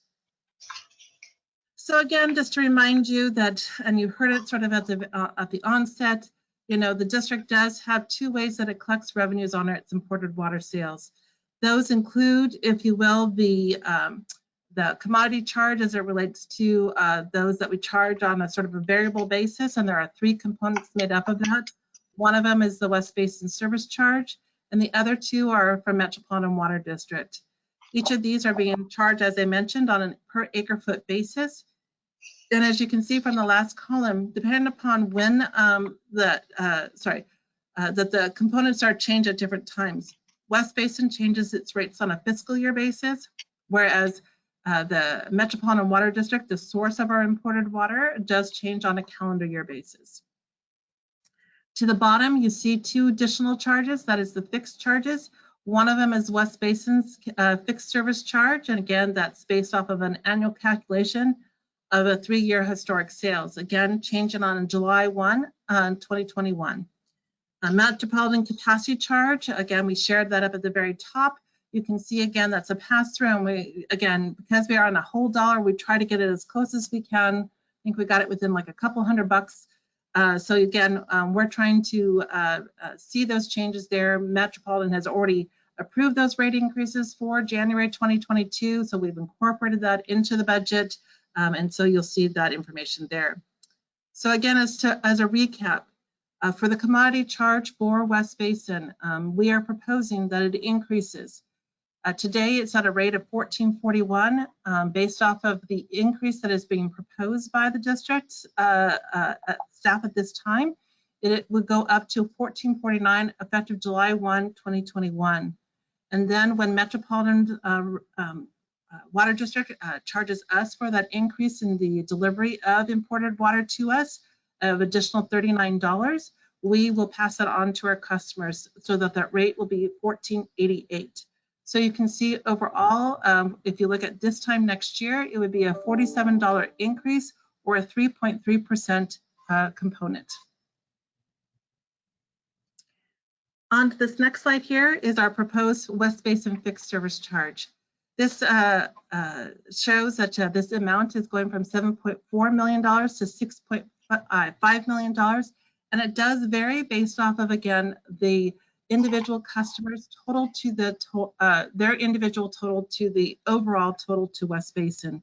So overall, you've seen that this declines about $800,000. Again, for more detailed information, this was shared at workshop number 3 just on last Wednesday, where we did provide sort of the information that shows those 3 years and how that averages out, and then how we apply it to this particular one. But again, this rate would go in effect July 1, 2021. As it relates to the Metropolitan capacity charge, as I mentioned to you here, that West Basin has a peaking of 211.8 CFS, cubic feet per second, and we are being currently charged a rate of 10,700. You can see that that rate has already been approved by the Metropolitan Water Board, and that rate is going up to 12,200 effective January 2022. So for a total of 6 months at one port, 6 months at the other part, a total of $2,425,110 is what we anticipate spending or paying, I should say, Metropolitan Water District for this capacity charge. Likewise, to our customers, you can see that that same $2,425,000, in this case $519, is the expected revenues that we see there. You can see that although we peak at 211.8, our customers individually peak at different times than West Basin. We peak at, or the individual customers peak at 253. That's where we see it in the 3 years, if you will. Then when we look at, in this case, I believe it's 17, 18, 19. And then when we look to 2022, we looks at 18, 19, and 20. And so we can see that that peaking amount is going up, but also the rate is going up. But the rate, again, is what's nice about this rate is that, well, the rate that is being charged to us is $12,200 in the second half of the year. We're able to provide that sort of, I'll say, discount, if you will, to our customers at a rate of $10,025. Again, trying to make this a pass-through cost to the district and a pass-through revenue to us. Lastly, we have our proposed recycled water rates. Inside our service area is just that. It's inside our service area. It's those customers that are our 9 customers that we have, and those customers that have recycled water. And it's on a tiered rate structure. So it starts at today at $12.55, and it goes down $10 per each tier.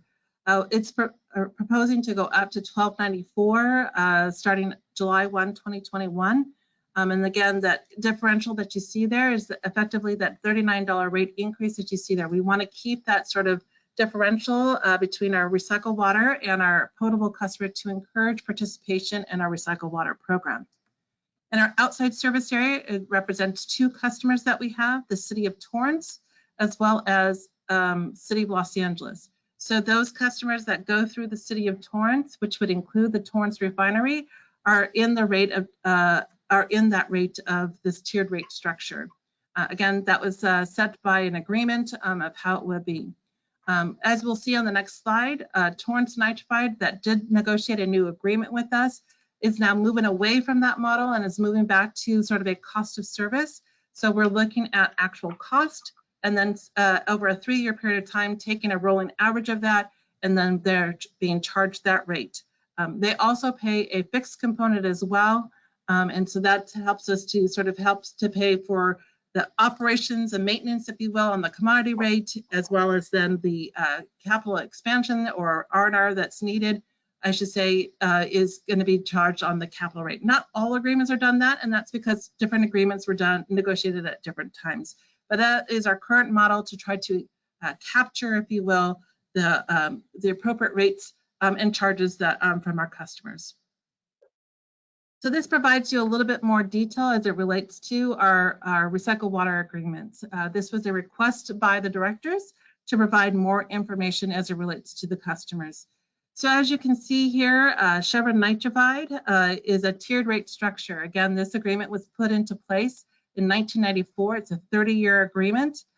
So we will be looking to working with them in the next year or so to negotiate that new agreement to bring forth to that board. So again, it's on that tiered rate structure. We still do receive a capital fixed payment from them. And you can see the annual amount there of just over $1 million. Low pressure and high pressure boiler feed. This was a recent agreement that was approved by the board, I believe in 2019, was signed by all parties in April of 2020. And it effectively is that 3-year rolling average that I referred to. That $2.2 million that you see there represents those future capital projects that we anticipate spending. So what their capital fixed payment was in the past was about that initial infrastructure. What we're asking for them to pay for here and what was negotiated and agreed upon was that they would pay for both on-site and off-site projects. And so we've gone through a number of negotiations with them to understand sort of what is their allocated portion of certain costs, as well as those specific projects that relate to them. Now, Marathon Refinery, that refinery agreement was established early on, and it was based off of basically, it expires, I should say, 25 years from the first date of delivery. So we've just reconfirmed that those first date of deliveries was in January of 2000. So that agreement comes up in January 2025. We are hoping to be able to extend that agreement with them, and we will look to see how we can take a look at this. But again, this here provides what the rate is, both for the nitrified and the low pressure, and the amount that we received of $2 million is for both the nitrified and the low pressure. And it again is based off of that agreement that was established, I believe, in 1997. Signed, I should say, in 1997, with an effective date of January, I'm sorry, with the effective date for the start of the payments and rates, if you will, the fixed payment and the commodity rate in 2000. Torrance Refinery, as I mentioned, that they had all been on that tiered rate structure, but most recently, again, the board approved and the city approved, and Torrance Refinery approved an agreement in which they would do that 3-year rolling average, and also pay for costs as it relates to, in this case, they're just for the offsite. If there are on-site projects to be paid for, that is under a separate discussion, but we are certainly getting them to pay their allocated portion for their portion of the nitrified. The low pressure boiler feed, that is a current agreement that was established and put into place with an effective date, I believe, of September 1998 to expire in 2023, August 2023. So now the nitrified and the low pressure boiler feed both expire at the same time. So as we look forward to moving to continuing on work with them, we now have them sort of married up together, and we will look to see how to move forward with the Torrance nitrified going forward. And with the Water Replenishment District, a couple of items of note there. This contract came into place in April 2017. This expires 20 years later, so 2037.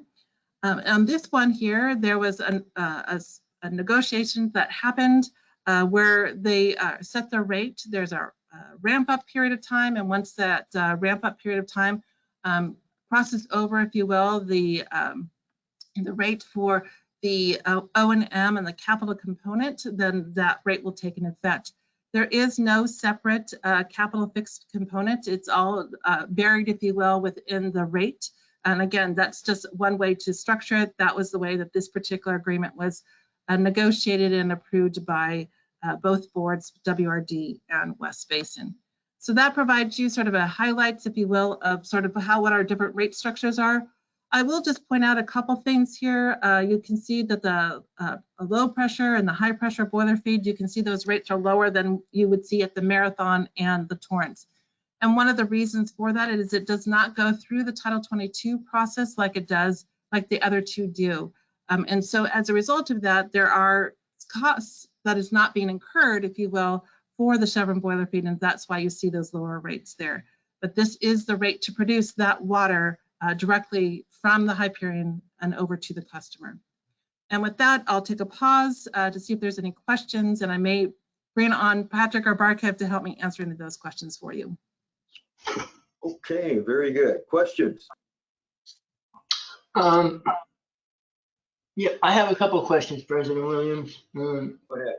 With respect to the CIP, we're not approving any of the CIP budget. So these are all still subject for discussions. I know we're talking about some of these at the E&O committee. So this is just right now the overall picture for CIP. Correct. My question is on that one slide that shows the total of 196,000 broken out over the 5 years and the 4 categories. Yes.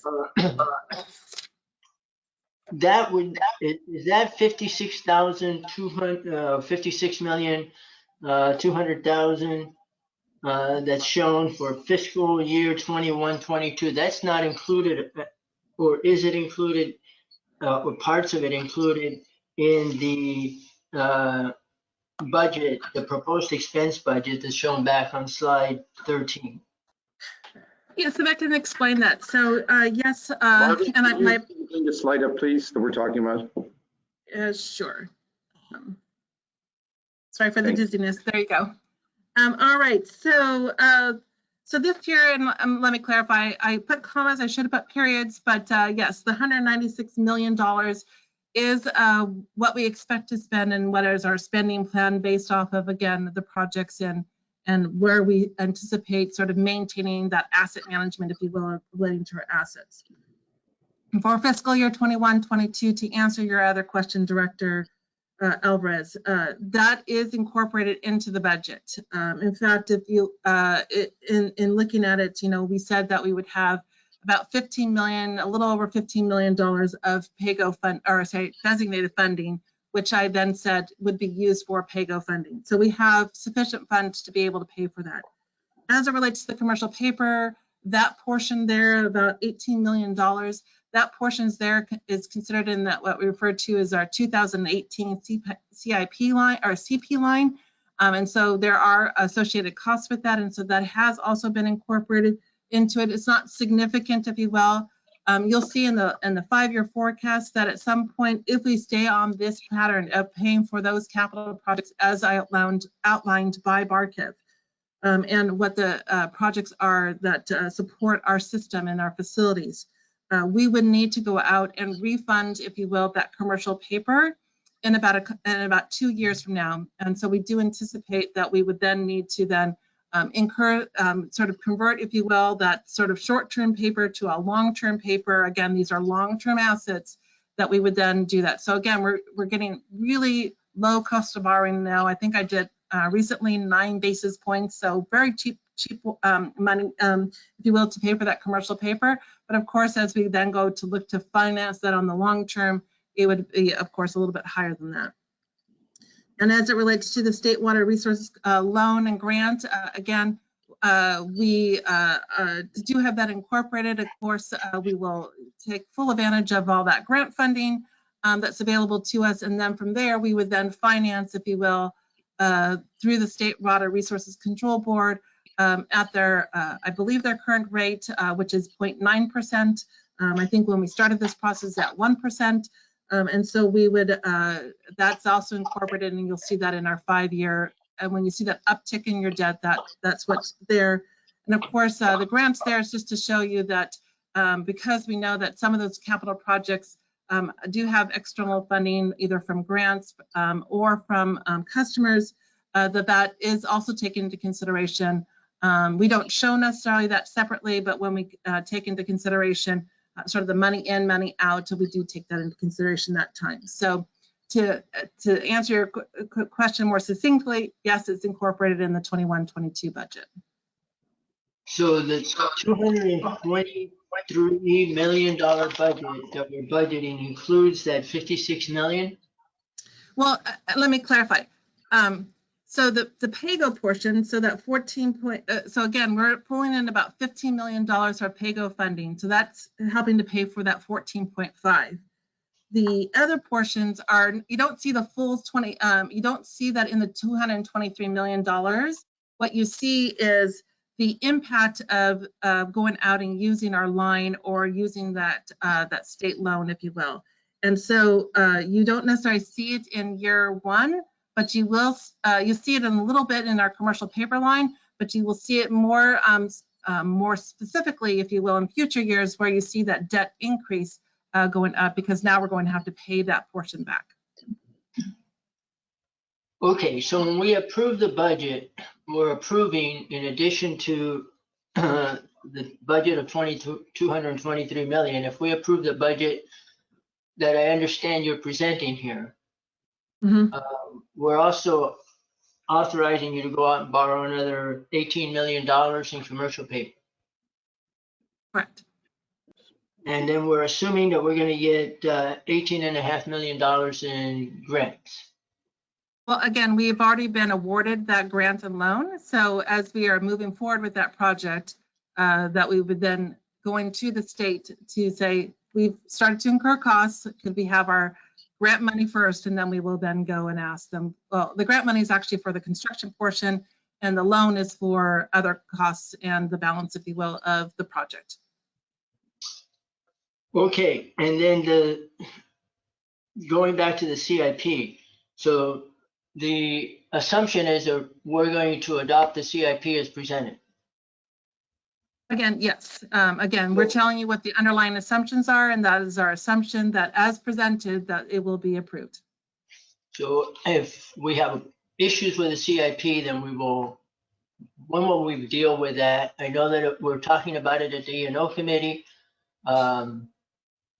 Just thinking forward, because I'm not quite sure that there's 100% consensus. There may be consensus, but there's not 100% consensus to move forward with a CIP as staff currently would like to move forward. Sure, and again, let me clarify that each of the decisions before the board is, yes, there's a budgeted numbers. We want to know that we have budgeted dollars there to be able to move forward with projects, because as we then present items for you for consideration, such as we have a design contract, we have a construction contract, we can then share to you that, yes, there is an approved budget associated with it. So the board that isn't necessarily saying, it's not giving you carte blanche, if you will, just because you approve the budget with $56 million in it, that the board still has decision points associated with it as to, are we moving forward with this project or not, by approving or disapproving, if you will, the construction, the awards for either design contracts or construction contracts. Thank you. And if I may add to that, Director Alvarez, just to clarify, there are some projects on the list that was presented today that are ongoing today that were approved last year. Like the cathodic protection, for example, cathodic protection project right now is in construction and it's going to carry on into next fiscal year. So I think just to clarify, you asked the question, are there projects in here that we're gonna that there haven't been approved? Well, some of them have been approved on a budgetary level, from a previous year. But like Margaret said, there are these opportunities of us coming into the board, explaining, hey, this CIP project award is coming up, the design contract award is coming up as part of our CIP budget, CIP updates from month to month at the E&O committee, to give a little bit of a heads up of some of the projects that are coming up and get some feedback on those. Thank you. All right. Well, then let me skip back ahead, and that takes us through the rates and charges. Again, this gives you a summary form. More detailed information has been shared at the workshop number 3. So let me just tell you then, how does that all put together? We shared with you the individual for fiscal year 21-22. We did also try to provide to you what that financial forecast looks like. Again, I will just reiterate, so the decisions made today by the board do have an impact over the multiple years. And so we wanted to share with you what that looks like. So if I continue your attention to page 60 of your presentation, based off of those assumptions, again, what was shared at workshop 2, workshop 3, and again, based off of the underlying assumptions of what we have for fiscal year 21-22, this is what the 5-year forecast looks like. In the following slides, again, these are the same information as presented in the previous workshops. I've just provided it as context as well. I don't plan on necessarily going through it unless you desire it so. But again, we start off with the revenues of $223.8 million in fiscal year 21-22, operating as expenses of $187.6, again, providing us net revenues of $36.2 million. Debt service, again, barring, again, we still are, again, planning to go out to the market, again, subject to the board's approval of the bond documents coming up here. And again, the way we've structured it is that we would then see a reduction, if you will, in our proposed debt in 21-22. And then that provides us a debt coverage ratio of 1.75. And again, as I mentioned, $15.6 million goes towards paying for those PAYGO-related projects. Now, the out years, again, fiscal year 21-22 is still under review and under discussion with the board, but again, using that as the assumption, all the others are, of course, are just projected as well. So again, even when the board does approve, let's say it approves the budget as I presented to you today, and it says, yes, this is the budget we want, making no changes to it. We have then said, what is the next 4 years look like? And again, we are not making any decisions about future years. So any assumptions that are here will be reviewed each and every year as we go through this, because again, the district does go through an annual budget process. So you can see there's a slight uptick in our debt coverage ratio in 22-23.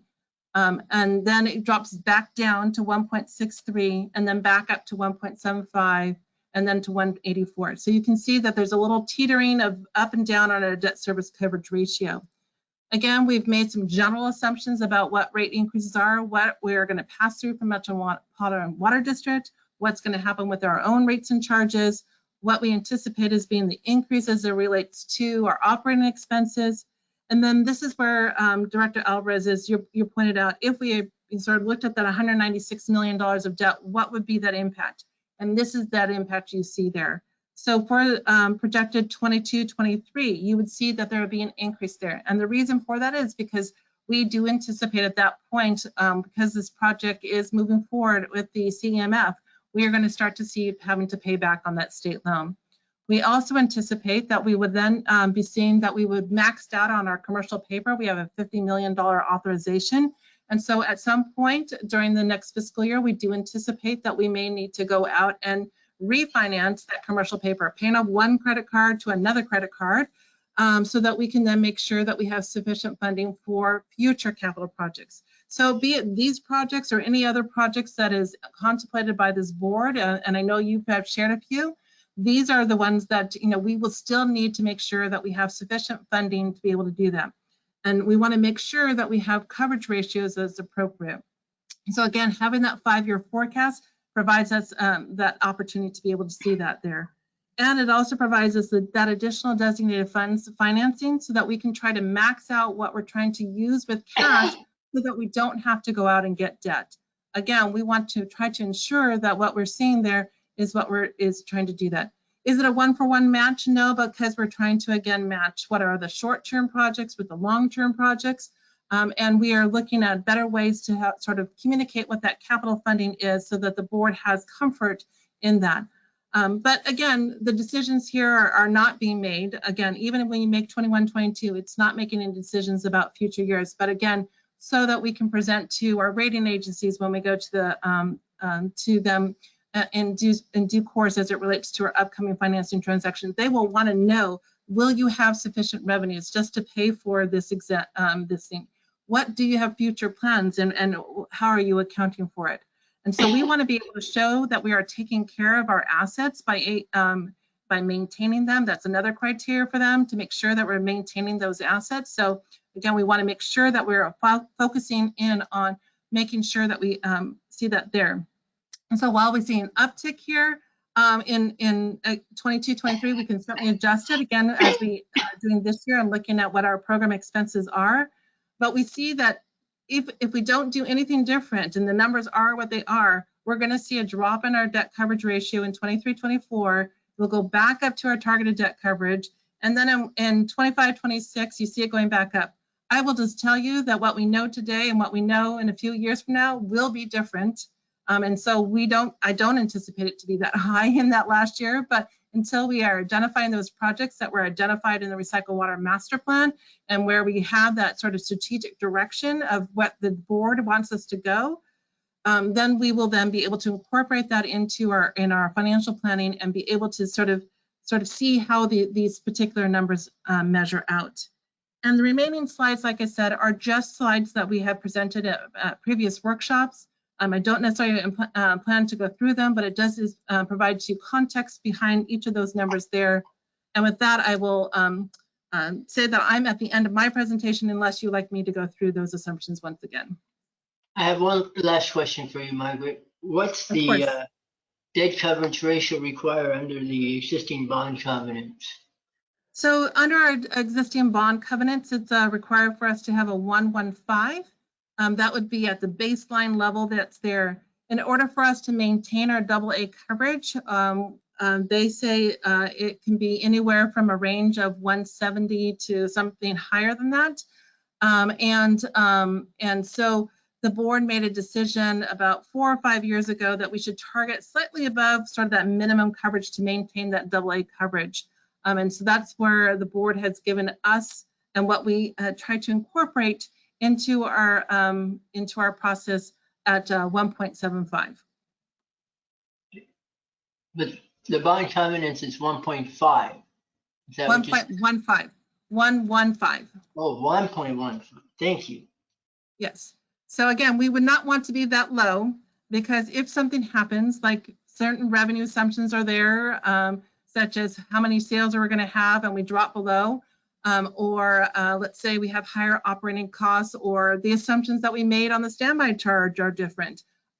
Each of those things could put us in a perilous position where if we drop below 0.1, 0.15, we would then need to provide notice to our bondholders, and we would be in a different world at that time, trying to rectify that situation. So we do want to have a buffer, and in order for us to maintain that AA coverage, that gives us that low cost of borrowing for not just this year, but future years ahead of us for whatever projects that are there, be it these projects that Barkev has identified to you today, or other projects that are identified in the Recycle Water Master Plan, or other projects that may come along that is being discussed.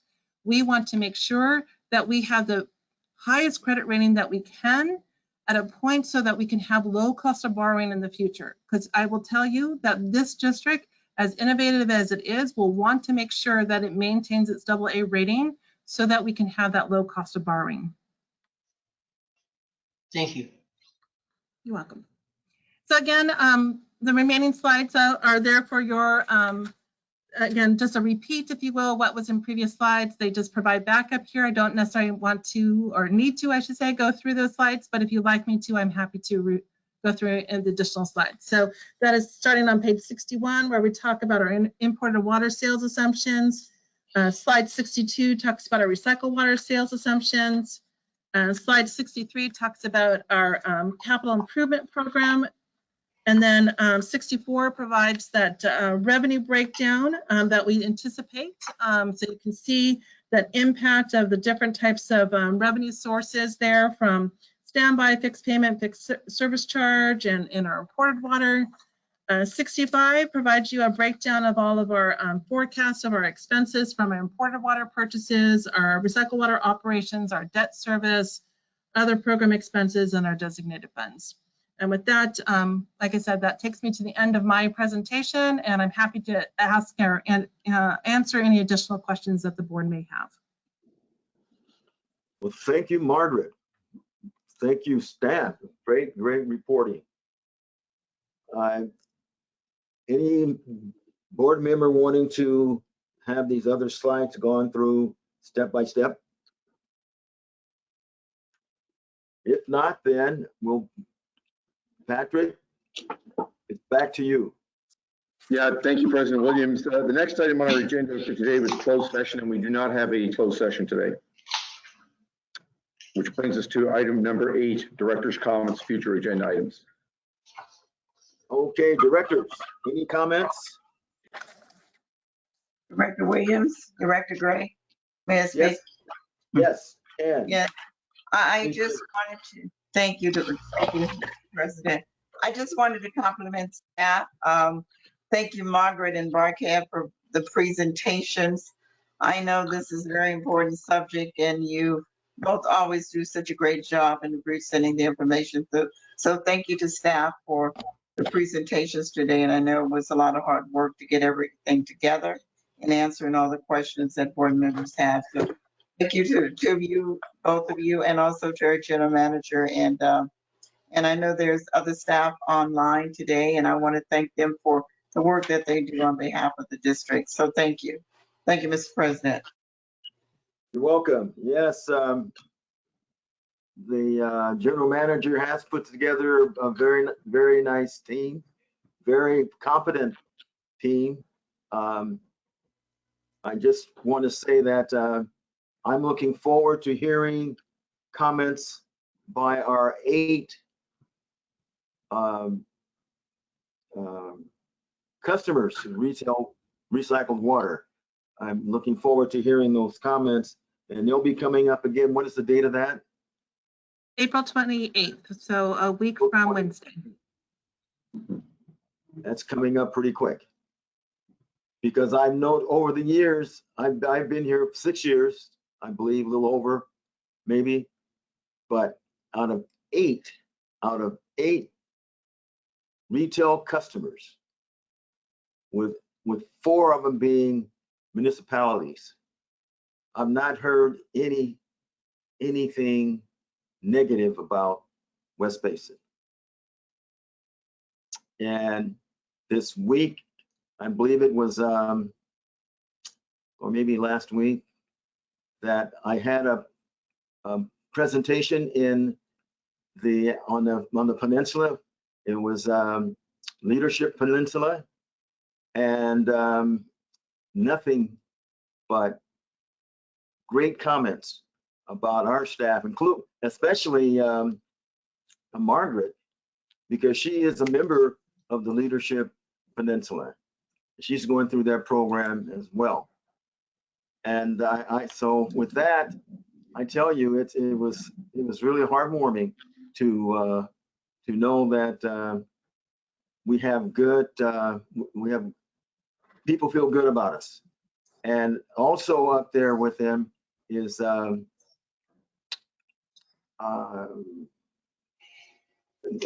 gee, I can't think of his name now, but Gay. Is that him? From Metropolitan, the guy Yeah, who was on, what's his name? Charles Gale. Gale. Charles still- Gale? No. He's a member of every Chamber of Commerce in the South Bay. You guys don't know him? Yeah, it's Mr. Gale is his name. I'm Gale, just, Charles Gale. All right. yes. Yep. So it's And you're really right, he is on just about every Chamber of Commerce in right. the area. So he has never said to me, "You guys need to get your programs together," or something. So I think we're doing a good job, a great job, but we got to keep it going. We cannot relax because they are after us. Who are they?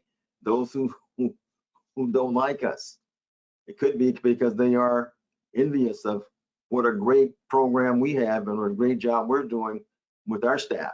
So anyway, I thank you all, and I look forward to. I did have a comment. Well, you had your chance. Well, I didn't know you closed comments for the directors yet, Mr. President. I thought I did when I started talking, but go ahead. No, I was unclear, I guess. No, I want to just say thank you to staff. I definitely appreciate it, especially the extra information.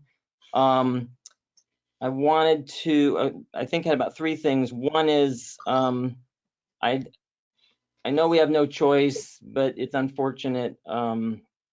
We have to spend so much money just on some issues at the Donald L. Deere building. So obviously I know that the board will be talking about that in the future, but this year, we're spending almost $800,000 on some things, and that just is really unfortunate, but we have to. I wanted to make sure, I don't think I ever got a breakdown on the desalination. Remember the pie chart that had the colors in it? And it had the full value of about $64.8 million has been spent, but it didn't have the breakdowns, Margaret. So I don't know if you guys ever sent it, but if you guys could send it to me again. Sure, I can happy to send it again. I believe that as a follow-up to that meeting, we did put those percentages up, and so the percentages are there on the presentation that's up on the website, but we can separately send that presentation to you. Well, that would be great so I could have it. And then the last thing, and just so I understand, I think when I looked at the calculations between workshop number 2 and this current workshop, so what I see is we've spent in workshop 2, it said fiscal year 2021 through around the end of February, we've spent approximately $1,015,000 and some change. $1,015,000 and some change on desal in the past year. And then I think in this budget, it looks like about 216,000 so far is budgeted, if I did that right. I'm trying to recall. Yes, there has, because we did have a separate breakdown of just what have we spent on desal from workshop number 2. I can shuffle through my papers and find it, but that's okay. Yeah, it was through February. Yeah. I think we spent over $1 million last year, and then right now you've got about 216,000 in the EIR legal plus the 41,000 CIP. So, 175,000 plus 41,000, so around 216,000 budgeted. I follow. And then Yes, last year- yes. Yeah, perfect. So I just want to make sure I thought I had my numbers right. So we spent over $1 million last year. We've got 200-something thousand this year potentially. So, okay, but that is all. And last time the meeting got cut short and I didn't get to make any comments. So, but that's all I have. Thank you, Mr. President. You're welcome. Is that it?